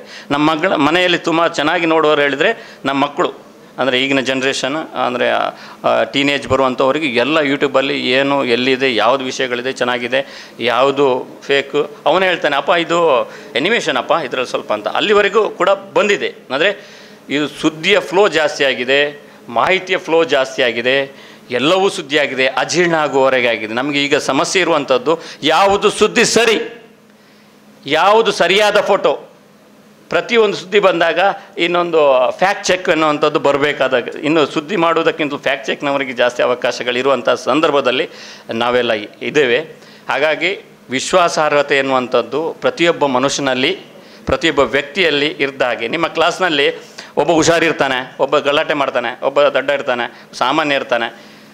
ಅದೇ ರೀತಿ ಸಮಾಜದಲ್ಲಿ ಅದಕ್ಕಿಂತಲೂ ಜಾಸ್ತಿಯಾಗಿ ಸ್ಟ್ರೀಮ್ ಆಗಿರ್ತದೆ ಆ ವ್ಯತ್ಯಾಸಗಳು. ಅದೇ ರೀತಿ ಮೀಡಿಯಾ ಕೂಡ ಹಾಗೆ, ಈಗ ಸೋಷಿಯಲ್ ಮಾಧ್ಯಮ ಕೂಡ ಹಾಗೆ. ಈ ಸಮಾಜದಲ್ಲಿರುವಂಥ ಎಲ್ಲ ಒಳ್ಳೆಯತನಗಳು ಇದ್ದ ಹಾಗೆ ಎಲ್ಲ ಕೆಟ್ಟತನಗಳು ಕೂಡ ಅದರಲ್ಲಿದೆ. ಅದನ್ನು ಸೋಸುವಂತಹ ಅಗತ್ಯ ಇದೆ. ನಾವು ಉದಾಹರಣೆಗೆ ಹೇಳುವುದು, ಅದು ಹೇಗೆ ಮಾಧ್ಯಮ ಅಂತ ಹೇಳಿದ್ರೆ, ಮೊದಲೆಲ್ಲ ಮೈಕ ಒಂದು ಊರಿನಲ್ಲಿ, ಒಂದು ದೇವಸ್ಥಾನದಲ್ಲೋ ಪ್ರಾರ್ಥನಾ ಮಂದಿರದಲ್ಲೋ ಯಾವುದ್ರಲ್ಲೋ ಒಂದು ಮೈಕ್ಗಳು ಇರ್ತೀವಿ, ಶಾಲೆಗಳಲ್ಲೋ ಧ್ವನಿವರ್ಧಕಗಳು. ಈಗ ಆಗಲ್ಲ, ಪ್ರತಿಯೊಬ್ಬನ ಕೈಯಲ್ಲೂ ದೊಡ್ಡದಾದ ಧ್ವನಿವರ್ಧಕ ಎಲ್ಲ ಕಡೆ ಕೇಳ್ತದೆ. ಎಲ್ಲರೂ ಹೇಳುವವರೇ, ಕೇಳುವವರು ಯಾರಿಲ್ಲ ಅಂತ. ಎಲ್ಲರೂ ಹೇಳುವ ನಾಯ್ಸ್, ಸುದ್ದಿಯ ನಾಯ್ಸ್, ಮಾಹಿತಿಗಳ ನಾಯ್ಸ್, ಯಾವುದು ಹುಡುಕುವುದು ಅಂತ ಗೊತ್ತಾಗಲಿಕ್ಕೆ. ಮತ್ತೆ ನಮಗೆ ಅನಿಸ್ತದೆ, ಮೊದಲಿನಾಗೆ ಪೇಪರಲ್ಲೇ ಕೊಟ್ಟರೆ ಒಳ್ಳೇದಿತ್ತು, ಒಂದೇ ಕಡೆ ಎಲ್ಲ ಸಿಗ್ತಾಯಿತ್ತು ಅಂತ. ಆ ಕಾಲವು ಬರ್ಬೋದು, ಮಾಹಿತಿ ಫ್ಲೋ ಜಾಸ್ತಿ ಆಗಿದೆ. ಇದೆ ಇಂಥದ್ದು ಸುಳ್ಳು ಸುದ್ದಿಗಳು ಜಾಸ್ತಿ ಆದಾಗ ಮತ್ತೆ ಬರ್ತದೆ ನಮಗೆ ಹಳೆಯದಾಗಿ ಹಿಂದಿನ ಹಾಗೆ ಒಂದೇ ಕರೆಕ್ಟ್ ಇದ್ದ ಕಡೆ ಒಂದು ಒಳ್ಳೆಯ ಫ್ಯಾಕ್ಟ್ರಿ ಮಾಹಿತಿಗಳು ಬರಲಿ ಸಿಗುವಂತಾಗಲಿ ಅಂತ ಬರುವಂಥ ಕಾಲಗಳು ಬರ್ತದೆ. ಅದು ಆನ್ಲೈನಲ್ಲೇ ಬರ್ಬೋದು ಅಥವಾ ಪತ್ರಿಕೆಗಳಲ್ಲಿ ಬರ್ಬೋದು. ಅದು ಮುಂದೆ ಜನ್ರೇಷನ್ ಹೇಗೆ ಆಗ್ತದೆ ಅಂತ ಹಾಗೆ ಅದರ ಮೇಲೆ ತೀರ್ಮಾನ ಆಗ್ತದೆ. ಹಾಗೆ ಈಗಿನ ಪರಿಸ್ಥಿತಿ ಈ ರೀತಿಯಾಗಿದೆ. ನಾವೆಲ್ಲವನ್ನ ದಾಟಿಕೊಂಡು 25 ವರ್ಷಗಳ ಕಾಲ ಈ ಹಂತಕ್ಕೆ ಬಂದಿದ್ದೇನೆ. ಈ ಹಂತದಲ್ಲಿ ಬರುವಾಗ ನೇರ ನಿಷ್ಠುರ ಬರವಣಿಗೆ ಎಲ್ಲ ಅಂತ ಆರಂಭದಲ್ಲಿ ತುಂಬ ಜನ ಹೇಳಿದರು. ನೇರ ನಿಷ್ಠುರ ಬರವಣಿಗೆ, ಯಾರಾದರೂ ನಿಧನರಾದಾಗ ಪತ್ರಕರ್ತರು ಹಿರಿಯರು ಅವರು ತುಂಬ ಪ್ರಾಮಾಣಿಕರಾಗಿದ್ದರು, ನೇರ ನಿಷ್ಠುರಾಗಿದ್ದರು ಅಂತ ಬರೆಯುವಾಗ ನಮಗನ್ಸೋದು ಅವರಾಗಬೇಕು ನಮಗೆ ಮಾದರಿ ಅಂತ. ಕೊನೆಗೆ ಗೊತ್ತಾಯಿತು ನೇರ ನಿಷ್ಠುರ ಆದರೆ ಸಾಯುವಾಗ ಮಾತ್ರ ಹೇಳೋದು ಅಂತ.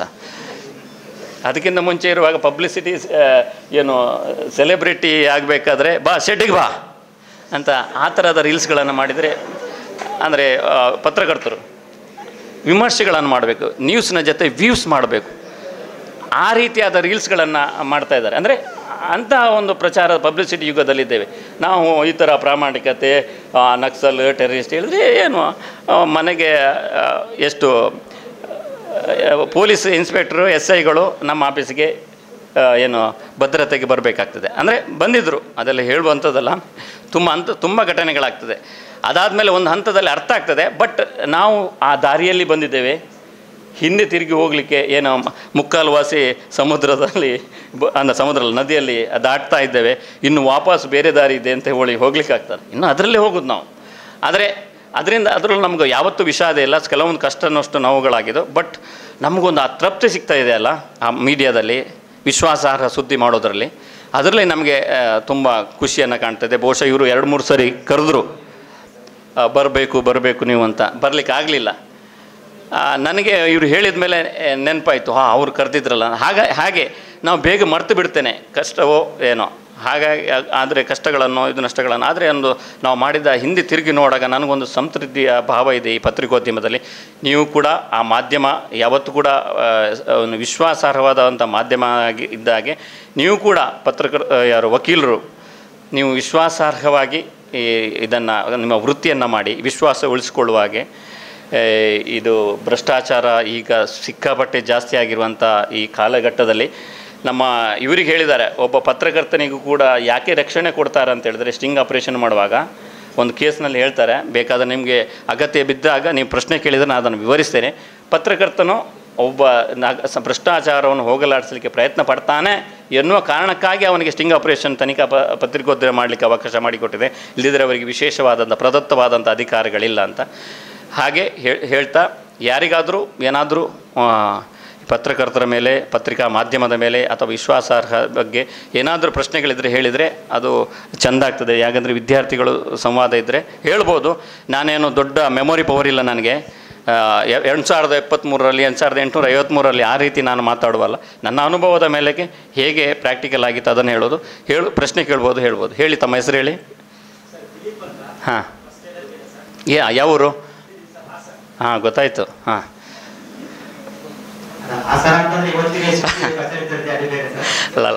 ಅಲ್ಲ ನಿಮ್ಮ ಕನ್ನಡದಲ್ಲಿ ಆ ಕನ್ನಡದ ಕಂಪಿನಲ್ಲಿ ಗೊತ್ತಾಯಿತು. ಮಂಡ್ಯ. ಹಾಂ, ಹೇಳಿ. ಇವತ್ತು ಪತ್ರಿಕಾ ರಂಗ ಎದುರಿಸಿರ್ತಕ್ಕಂಥ ಮುಖ್ಯವಾದ ಒಂದು ಸಮಸ್ಯೆ ಅಂತಂದ್ರೆ ಹಣಕಾಸು. ಅದಕ್ಕೆ ಕರೆಕ್ಟ್, ಉದ್ದಿಮೆಗೆ ಎಲ್ಲ ಹಣಕಾಸು ಸಮಸ್ಯೆ ನಾನು ಎದುರಿಸ್ತಾ ಇದ್ದೇನೆ. ಹೇಳಿ. ಹಣಕಾಸು ಈಗ ಹೇಗಾಗಿದೆ ಅಂತಂದ್ರೆ ಯಾವ ವ್ಯಕ್ತಿ ಅಥವಾ ಯಾವುದೋ ಪಕ್ಷ ಅಥವಾ ಈಗ ಇವತ್ತು ನಾವು ಸಾಮಾನ್ಯವಾಗಿ ಯಾವುದಾದ್ರು ಟಿವಿಯನ್ನ ನೋಡಿ, ನ್ಯೂಸ್ ಚಾನಲ್ ನೋಡಬಹುದು ಅಥವಾ ದಿನಪತ್ರಿಕೆಗಳನ್ನ ನೋಡಿದ್ರು ಸಹ ಒಂದು ಪಕ್ಷದ ಪರವಾಗಿ ಅಥವಾ ಒಂದು ವ್ಯಕ್ತಿಯ ಪರವಾಗಿ, ಒಂದು ಸಂಸ್ಥೆಯ ಪರವಾಗಿ ನ್ಯೂಸ್ ಪ್ರಕಟವಾಗ್ತಾ ಇರ್ತಕ್ಕಂಥದ್ದು.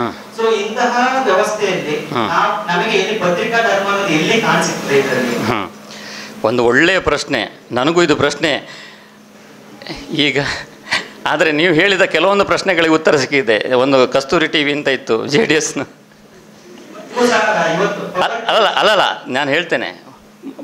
ಕಸ್ತೂರಿ ಟಿವಿ ಅಂತ ಇತ್ತು. ಫಸ್ಟಿಗೆ ಏನು ಹೇಳಿದರೆ ದೇವೇಗೌಡರ ಹೆಡ್ಲೈನ್ಸ್, ಫಸ್ಟ್ ಬ್ರೇಕಿಂಗ್ ನ್ಯೂಸ್ ದೇವೇಗೌಡರದ್ದು, ನೆಕ್ಸ್ಟ್ ಕುಮಾರಸ್ವಾಮಿದು, ಬಾಕಿ ಉಳಿದ್ರೆ ರೇವಣ್ಣ ಅಂದು, ಮತ್ತೊಂದು ಯಡಿಯೂರಪ್ಪನಿಗೆ ಬೈಲಿಕ್ಕೆ.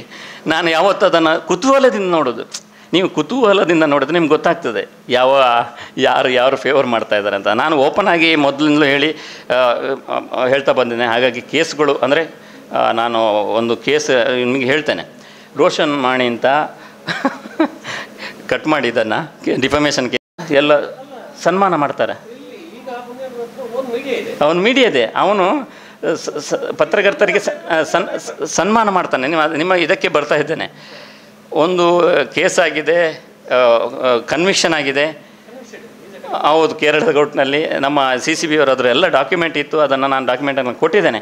ಅಂಥವರಿಗೆ ಇದನ್ನು ರನ್ ಮಾಡ್ತಾರೆ ಕೆಲವೊಮ್ಮೆ. ಈಗ ನೀವು ಹೇಳಿದಾಗ ಆಗ ಇವರು ಉಲ್ಲೇಖ ಮಾಡಿದರು, ಒಂದು ಪತ್ರಿಕೆ ಮಾಡಬೇಕಾದ್ರೆ ಒಂದು ಜಿಲ್ಲಾಧಿಕಾರಿ, ಪ್ರತಿಯೊಂದು ಅಲ್ಲಿಯ ವಿಭಾಗಾಧಿಕಾರಿ ಅವರು ಜನ ಹೇಗೆ ಮಾಡ್ಬೋದಾ ಎಲ್ಲ ವರದಿಗಳನ್ನು ತರಿಸ್ಕೊಂಡು ಈಸ್ ಎಲಿಜಿಬಲ್ ಅಂತ ಹೇಳಿದ ನಂತರ ಮಾಡ್ಬೋದು. ನಾನು ಆ ಪ್ರೊಸೆಸ್ ಇತ್ತೀಚೆಗೆ ನಾನೊಂದು ನಮ್ಮ ಪತ್ರಿಕೆಗೆ ಮಾಡುವಾಗ ನಾನು ನೋಡಿದೆ.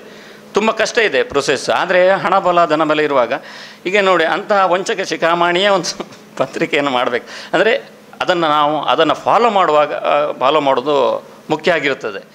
ಫಾಲೋ ಮಾಡುವಂಥದ್ದು. ಈಗ ಒಂದು ಪವರ್ TV ಬಗ್ಗೆ ನೀವು ಹೇಳಿದರೆ, ಇದನ್ನು ಕೂಡ ನೀವು ಪ್ರಸಾರ ಮಾಡಬೇಡಿ ಇದನ್ನು ಮಾಧ್ಯಮಕ್ಕೆ. ಮುಂದಿನ ದಿನಗಳಲ್ಲಿ ಆಗ್ತದೆ. ಬಟ್ ನೀವು ವಿವೇಚನೆ ಶಕ್ತಿಯನ್ನು ನಿಮಗೆ ಕ್ರಮೇಣ ಬೆಳೆಕೊಳ್ತದೆ. ನೀವು ಮೊದಲು ಏನು ಹೇಳಿದರೆ ನಾವೆಲ್ಲ ಪತ್ರಿಕೆಯಲ್ಲಿ ಬಂದದ್ದು ಸತ್ಯ, TVಯಲ್ಲಿ ಬಂದು ಸತ್ಯ. ಈಗ ಏನೋ ನೋಡಿ ನೀವು ಪ್ರಶ್ನೆ ಕೇಳಿದ್ರಲ್ಲ, ಇದು ಸರಿ ಇಲ್ಲ ಎಂದು ಏನೋ ಡೌಟ್ ಬರ್ತದೆ ಅಂತ. ಆ ವಿವೇಚನಾಧಿಕಾರವನ್ನು ನಿಮಗೆ ಅದೇ ಪತ್ರಿಕಾ ರಂಗ ಮೀಡಿಯಾ ಕೊಟ್ಟಿದೆ ಅಂತ ಆದರೆ ನೀವು ಮಾಡಲಿಕ್ಕೆ ಶಕ್ತರಿದ್ದೀರಿ ಅಂತ ಅರ್ಥ. ಹಾಂ, ಹೌದು, ಅದನ್ನು ಸರಿ ಮಾಡೋದು ನಿಮ್ಮ ಹತ್ರ ಇದೆ.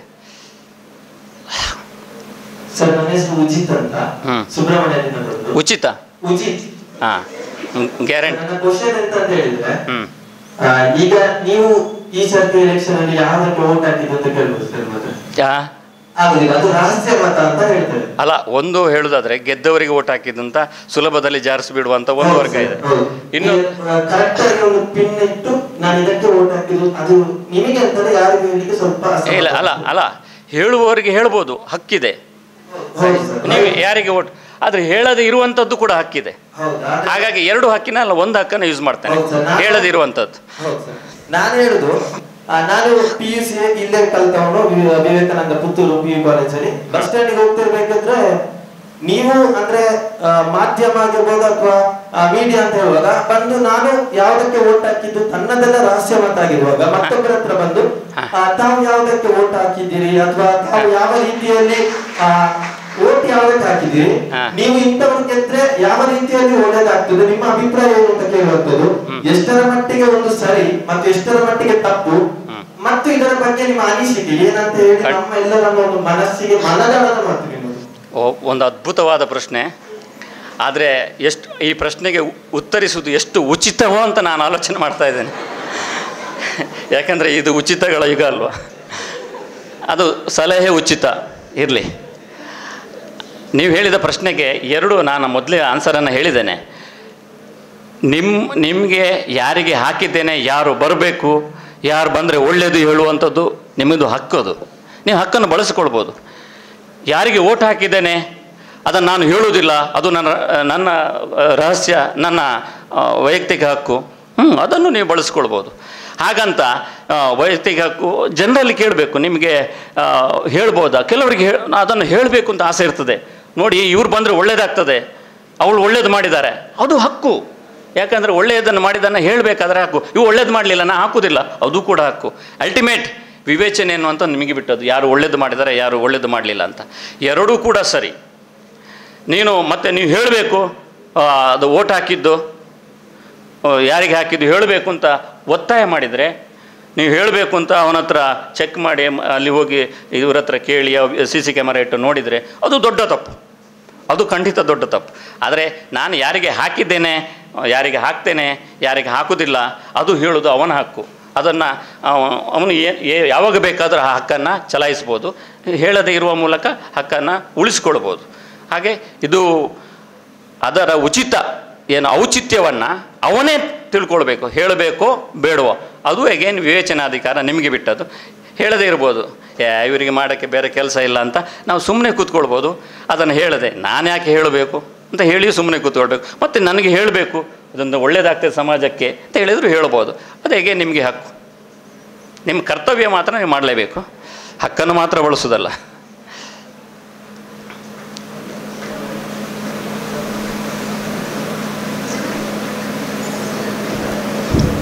ಎಲ್ಲರ ಕಿಸೆಯಲ್ಲಿ ಧ್ವನಿವರ್ಧಕ ಇದೆ, ಆದರೆ ಇದು ವರ್ಕ್ ಆಗ್ತಾ ಇಲ್ಲ ಅಷ್ಟೇ. ಹಾಂ. ಪರವಾಗಿಲ್ಲ, ಎದುರುಗಡೆ ಬಂದು ಹೇಳಿ. ಮಹಿಳೆಯರು ಮುಂದೆ ಬರಬೇಕು, ಬನ್ನಿ.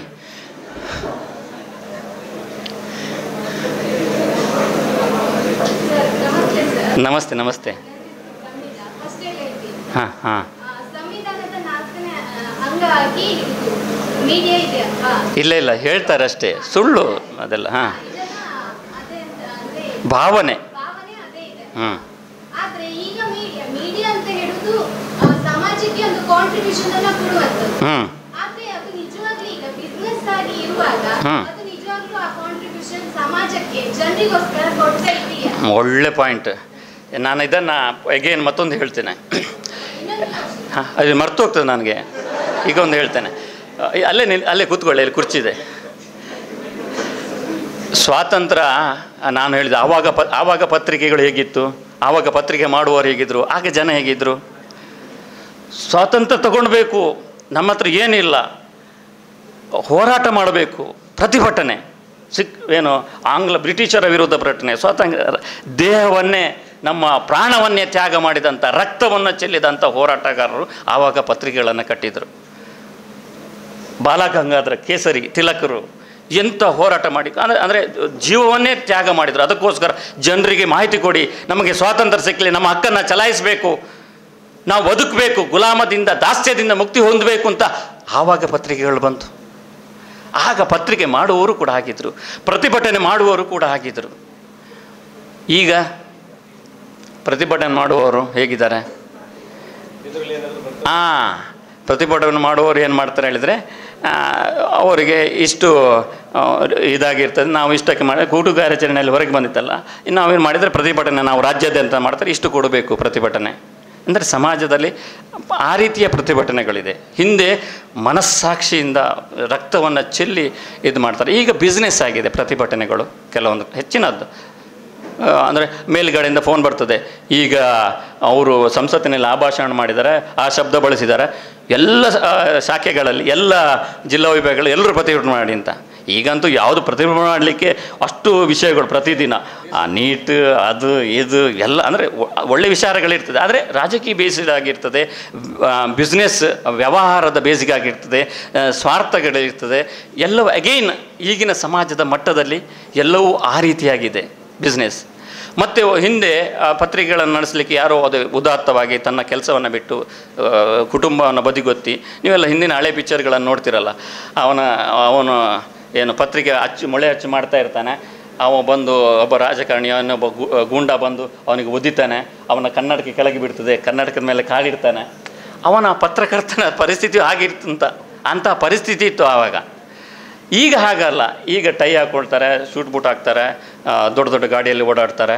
ಅದಕ್ಕೆ ಸಮಾಜವೂ ಅದೇ ರೀತಿ ಇದೆ.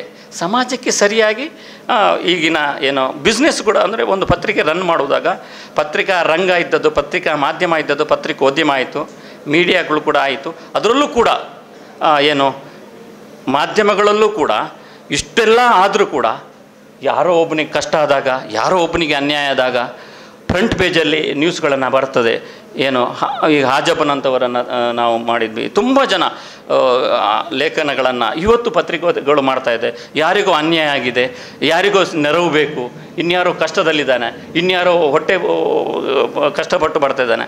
ಯಾಕೆ ಹೇಳಿದರೆ, ನನಗೂ ನೀವು ಹೇಳಿದಾಗೆ ನನಗೂ ಪರ್ಸನಲ್ ಕೂಡ ಅನುಭವ ಆಗಿತ್ತು. ಈ ಮೀಡಿಯಾದಲ್ಲಿ ಇರುವಾಗಲೇ ನನ್ನ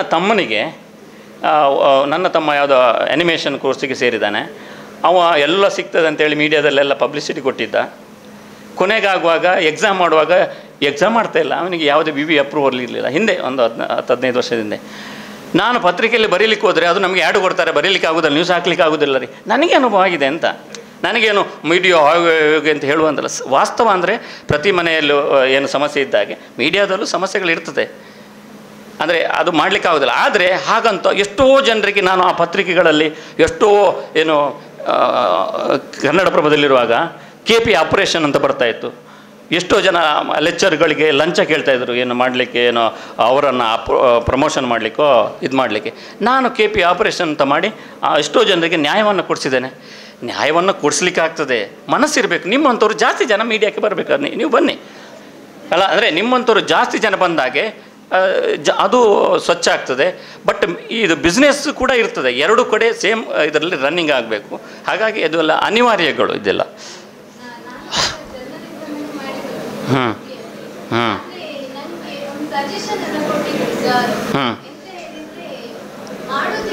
ಹಾಂ ಹಾಂ ಆ ಮಾತು 100ಕ್ಕೆ 100 ಸತ್ಯ. ಅದು ವಕೀಲರಿಗೆ ಬರ್ತದೆ, ಪ್ರತಿನಿಧಿಗಳಿಗೆ ಬರ್ತದೆ, ಮನುಷ್ಯ ಇವನ್ ಸಮಾಜದ ಕಟ್ಟ ಕಡೆಯ ವ್ಯಕ್ತಿಗೂ ನೀವು ನಿಯತ್ತಿದ್ರೆ ಮಾತ್ರ. ಆದ್ರೆ ಎಲ್ಲರೂ ಕೂಡ ಏನ್ ಹೇಳ್ತಾರೆ, ಮೀಡಿಯಾಕ್ಕೆ ಮಾತ್ರ ನಿಯತ್ತಿರ್ಬೇಕು.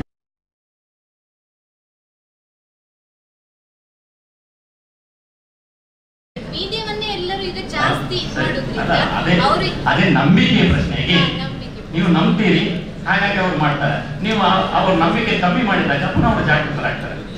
ಅದೊಂದು ವರ್ಷ ಇದ್ದಾಗ ನೀವು ಅವರನ್ನು ಹೆಚ್ಚು ನಂಬಿದಾಗ ಕುರುಡು ನಂಬರ್ ನೋಡಿ. ಯಾವತ್ತೂ ಕೂಡ ಇದು ಹೇಳ್ತಾರೆ, ನೀವು ಯಾವಾಗಲೂ ನೀವು ಮೋಸ ಹೋಗುದು ಯಾರಲ್ಲಿ ನಂಬಿದವರಲ್ಲಿ ಮಾತ್ರ. ಸ್ಥಾನಮಾನ ಇದು ಈ ರೀತಿಯಾಗಿ ನೀವು ಹಾಗೆ ನೋಡಿದರೆ ಪೊಲೀಸರಿಗೆ ವಿಶೇಷ ಸ್ಥಾನಮಾನ ಕೊಟ್ಟಿದೆ. ಆದರೂ ನೋಡಿ, ರಾಜಕಾರಣಿಗಳಿಗೆ ವಿಶೇಷ ಸ್ಥಾನಮಾನ ಕೊಟ್ಟಿದೆ. ಆದರೂ ನೀವು ನೋಡ್ತಾ ಇದ್ದೀರಿ. ನೀವು ಪತ್ರಕರ್ತರಿಗೆ ಯಾವುದೇ ವಿಶೇಷ ಸ್ಥಾನಮಾನ ಕೊಟ್ಟಿರು, ಆದರೂ ಅವರು ಸರ್ವೈವ್ ಮಾಡ್ತಾ ಇದ್ದಾರೆ. ಸೊ ಆ ದಿಶೆಯಲ್ಲಿ ಇಸ್ ಡೂಯಿಂಗ್ ಗುಡ್ ಅಂತ ನನಗೆ ಹೆಸರು. ಕೇವಲ ಸಂಸ್ಕಾರ, ನ್ಯಾಯ, ನೀತಿ ಅಂತ ಮಾನಸಿಕವಾಗಿ ನಾವು ಇದರೊಳಗೆ ಬಾಂಡ್ ಇಟ್ಕೊಂಡು ಕೆಲಸ ಮಾಡ್ತಾ ಇದ್ದಾರೆ. ಅವರಿಗೆ ಒಂದು ಕೂಡ ಹ್ಯಾಟ್ಸ್ ಆಫ್ ಹೇಳಬೇಕಾಗಿದೆ. ತುಂಬ ಜನ ಒಳ್ಳೆ ಮನಸ್ಸಿದ್ದವ್ರು ಬರ್ತಾರೆ ಪತ್ರಕರ್ತರು, ಅವರಿಗೆ ನಾವು ಅದನ್ನು ಗುರುತಿಸಬೇಕಾಗಿದೆ. ಸಮಾಜದಲ್ಲಿ ಕೆಟ್ಟವರಿದ್ದಾರೆ ಅಂದರೆ ಸಮಾಜ ಎಲ್ಲ ಕೆಟ್ಟದು ಅಂತಲ್ಲ, ಅದರಲ್ಲಿ ಒಳ್ಳೆಯ ಜನಗಳಿದ್ದಾರೆ, ಅವರನ್ನು ನಾವು ಏನು ಸಪೋರ್ಟ್ ಮಾಡಬೇಕು. ಹಾಗೆ ಮೀಡಿಯಾದಲ್ಲೂ ಕೂಡ ಸೆಲೆಬ್ರಿಟಿಗಳು ದೊಡ್ಡ ದೊಡ್ಡ ಹಣ ಮಾಡುವವರು ಇದ್ದಾರೆ. ಆದರೂ ಸುದ್ದಿ ಸಂಗ್ರಾಹಕರಂತ ಪ್ರತಿಯೊಂದು ಊರಿನಲ್ಲಿ ಯಾವುದೇ ಸಂಬಳ ಇಲ್ಲದೆ ಏನೋ ಪತ್ರಿಕೆ ನಾವು ಸಮಾಜ ಸೇವೆ ಮಾಡ್ತೇನೆ ಅಂತ ಹೇಳಿ ಎಷ್ಟೋ ಜನ 90% ಜನ ಮೀಡಿಯಾದಲ್ಲಿ ಬಿಡಿ ಸುದ್ದಿ ಸಂಗ್ರಾಹಕರು, ಅವರು ರಿಪೋರ್ಟರ್ ಅಂತ ಕೂಡ ಹೇಳೋದಿಲ್ಲ, ಗ್ರಾಮೀಣ ಪತ್ರಕರ್ತರು. ಅವರು ತುಂಬ ಇವರಿಗೆ ಗೊತ್ತಿರ್ಬೋದು, ನೀವೆಲ್ಲ ಗ್ರಾಮೀಣ ಸ್ಟಿಂಜರ್ಸ್, ನಿಮ್ಗೆ ಗೊತ್ತಿರ್ಬೋದು. ಅವರಿಗೆ ಯಾವುದೇ ಒಂದು ಇದಿಲ್ಲ. ಅವರು ಏನು ಗಲಾಟೆ ಆದರೆ ಅಲ್ಲಿ ಹೋಗ್ತಾರೆ, ಏನೋ ಒಳ್ಳೇದು ಮಾಡಲಿಕ್ಕೆ ಪ್ರಯತ್ನ ಪಡ್ತಾರೆ. ನಿಮಗೆ ಟಿ ವಿಗಳಲ್ಲಿ ಆ್ಯಂಕರ್ಗಳು ಕೂತು ಹೇಳುವುದನ್ನು ನೋಡಿ, ಅವರು ಆ್ಯಕ್ಚುಲಿ ಆ್ಯಂಕರ್ಗಳು, ಪತ್ರಕರ್ತರಲ್ಲ. ಸಮಾಜದಲ್ಲಿ ಪತ್ರಕರ್ತರು ಅಂದರೆ ಹೇಳಿದರೆ ತಳಮಟ್ಟದಲ್ಲಿ ಕೆಲಸ ಮಾಡುವವರು. ಅವರು ಬೆವರು ಸುರಿಸಿ ಕಷ್ಟಪಟ್ಟು ತಮ್ಮ ಜೀವನವನ್ನು ಪಣಕ್ಕಾಗಿಟ್ಕೊಂಡು ಕೆಲಸ ಮಾಡ್ತಾರೆ. ನೋಡಿ, ಅವರಿಗೆ ಸಂಬಳಗಳೇನು ಹೆಚ್ಚಿರುವುದಿಲ್ಲ. ಈಗ ಎಲ್ಲ ಮಾಮೂಲು ನೌಕರರಿಗಿಂತಲೂ ಕಮ್ಮಿ ಸಂಬಳ ಈಗ ಮೀಡಿಯಾದಲ್ಲಿ ಕೆಲಸ ಮಾಡೋರಿಗೆ ತುಂಬ ಜನರಿಗೆ ಅದು ಗೊತ್ತಿಲ್ಲ.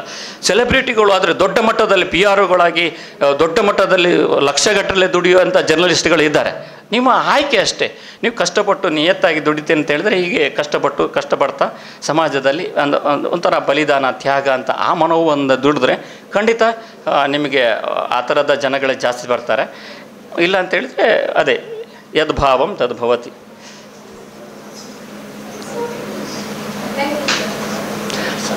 ಓಹ್, ಇಷ್ಟು ಗಂಟೆ ಅದದ್ದು ಗೊತ್ತೇ ಇಲ್ಲ ಪಾಪ. ಏನು ಕೊನೆ ಲಾಸ್ಟ್ ಕೊನೆಯ ಕ್ವಶನ್ ನೋಡ್ತೀರಿ ಬಚಾವ್?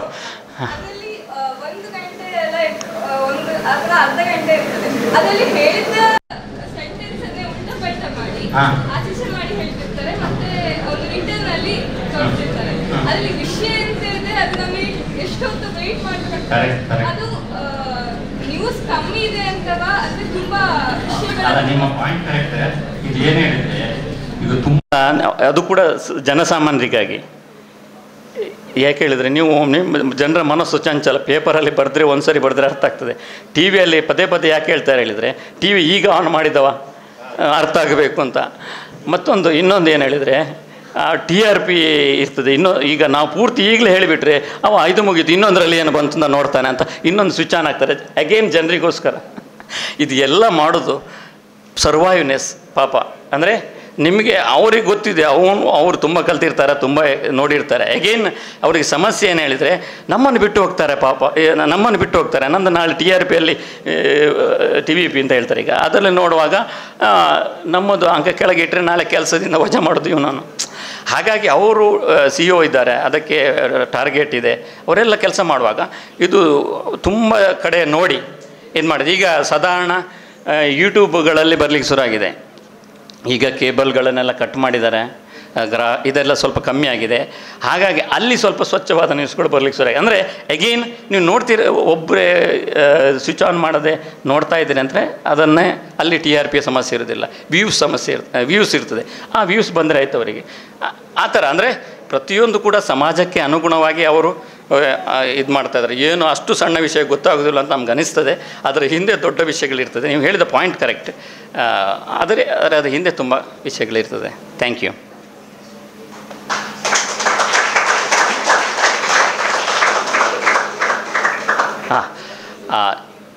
ನಾನು ತುಂಬ ಖುಷಿಯಾಯಿತು.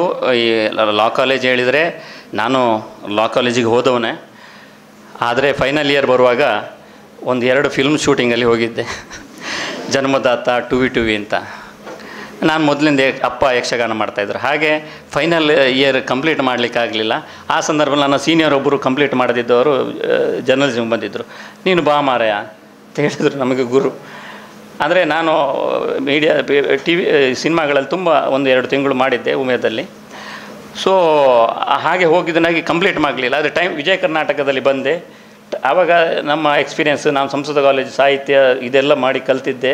ಕಾದಂಬರಿ ಇದೆಲ್ಲ ಕತೆ ಎಲ್ಲ ಸಾಹಿತ್ಯ ಎಲ್ಲ ಕೈಯಲ್ಲಿ ಇತ್ತು, ತಲೆಯಲ್ಲಿತ್ತು. ಆವಾಗ ಸಣ್ಣ ಇರುವಾಗ ನಮ್ಮ ಮನೆಯಲ್ಲಿ ಪುಸ್ತಕಗಳಿದ್ದ ಕಾರಣಕ್ಕಾಗಿ ಅದೇನು ಸಮಸ್ಯೆ ಇರಲಿಲ್ಲ.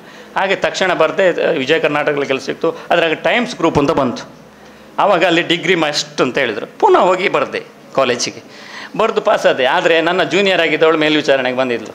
ಇದು ಗಮ್ಮತ್ತಿಗೆ ಅಂದರೆ ಎಕ್ಸಾಮ್ ಹಾಲಲ್ಲಿ ಚೆಕ್ ಮಾಡಲಿಕ್ಕೆ ನನಗಿಂತ ಜೂನಿಯರ್ ಆಗಿದ್ದು ಬಂದಿದ್ದರು. ನನಗೇನು ಬೇಜಾರಿಲ್ಲ, ಬಟ್ ನಾನು ಒಂದು ಅತ್ಯದ್ಭುತವಾದ ಲೋಕವನ್ನು ನೋಡಿದ್ದೆ. ಈ ಕಾನೂನು ಮಾಡಿದ್ರಿಂದಾಗಿ ಈ ಕ್ರಿಮಿನಲ್ ಎಷ್ಟು ಹೆಲ್ಪ್ ಆಯ್ತು ಹೇಳಿದರೆ, ನನ್ನ ಕ್ರೈಮ್ ಬೀಟಿಗೆ ಈ ನಕ್ಸಲ್ ಟೆರರಿಸಮ್ ಇರ್ಬೋದು, ಯಾವುದೇ ಕ್ರೈಮ್ ಬೀಟನ್ನು 25 ವರ್ಷಗಳ ಮಾಡಿದ್ನಲ್ಲ, ಇದು ಬಿಕಾಸ್ ಆಫ್ ಲಾ ಕಾಲೇಜಲ್ಲಿ ನಾನು ಕಲ್ತದ್ರಿಂದಾಗಿ.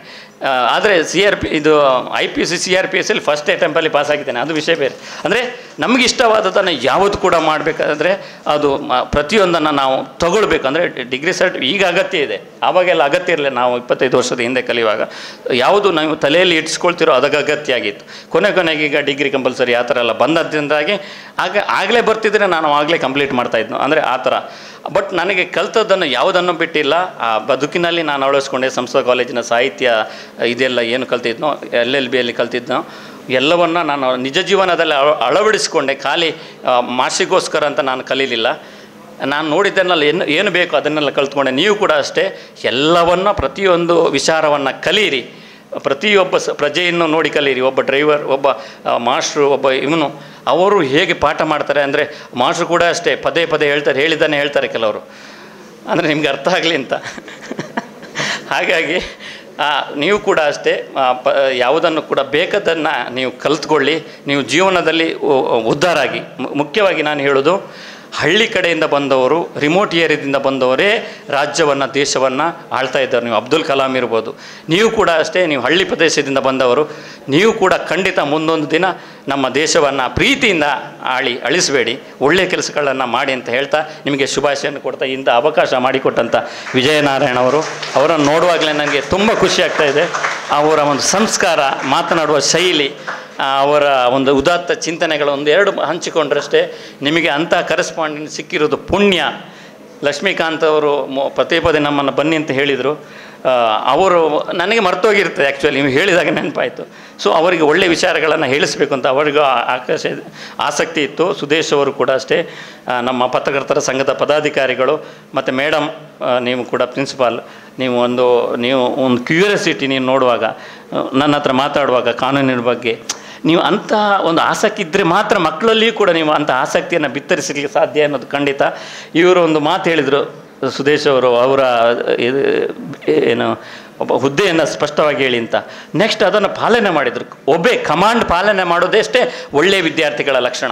ನಿಮ್ಮಲ್ಲಿ ಎಲ್ಲವನ್ನು ನಾನು ಕಂಡಿದ್ದೇನೆ. ಖಂಡಿತ ಪುತ್ತೂರು ಲಾ ಕಾಲೇಜ್ ಅಂತ ಹೇಳುವಂಥದ್ದು ನಾನು ತುಂಬ ಸರಿ ಕೇಳಿದ್ದೇನೆ. ಇವತ್ತು ಬಂದು ಮಾತನಾಡಿದೆ, ನಿಮ್ಮೊಟ್ಟಿಗೆ ವಿಷಯಗಳನ್ನು ಹಂಚಿಕೊಂಡೆ. ನನ್ನ ಜೀವನದ ಒಂದು ಒಳ್ಳೆಯ ಕ್ಷಣ ಇದು ಅಂತ ಹೇಳ್ತಾ ಎಲ್ರಿಗೂ ನಮಸ್ಕಾರ, ಧನ್ಯವಾದ.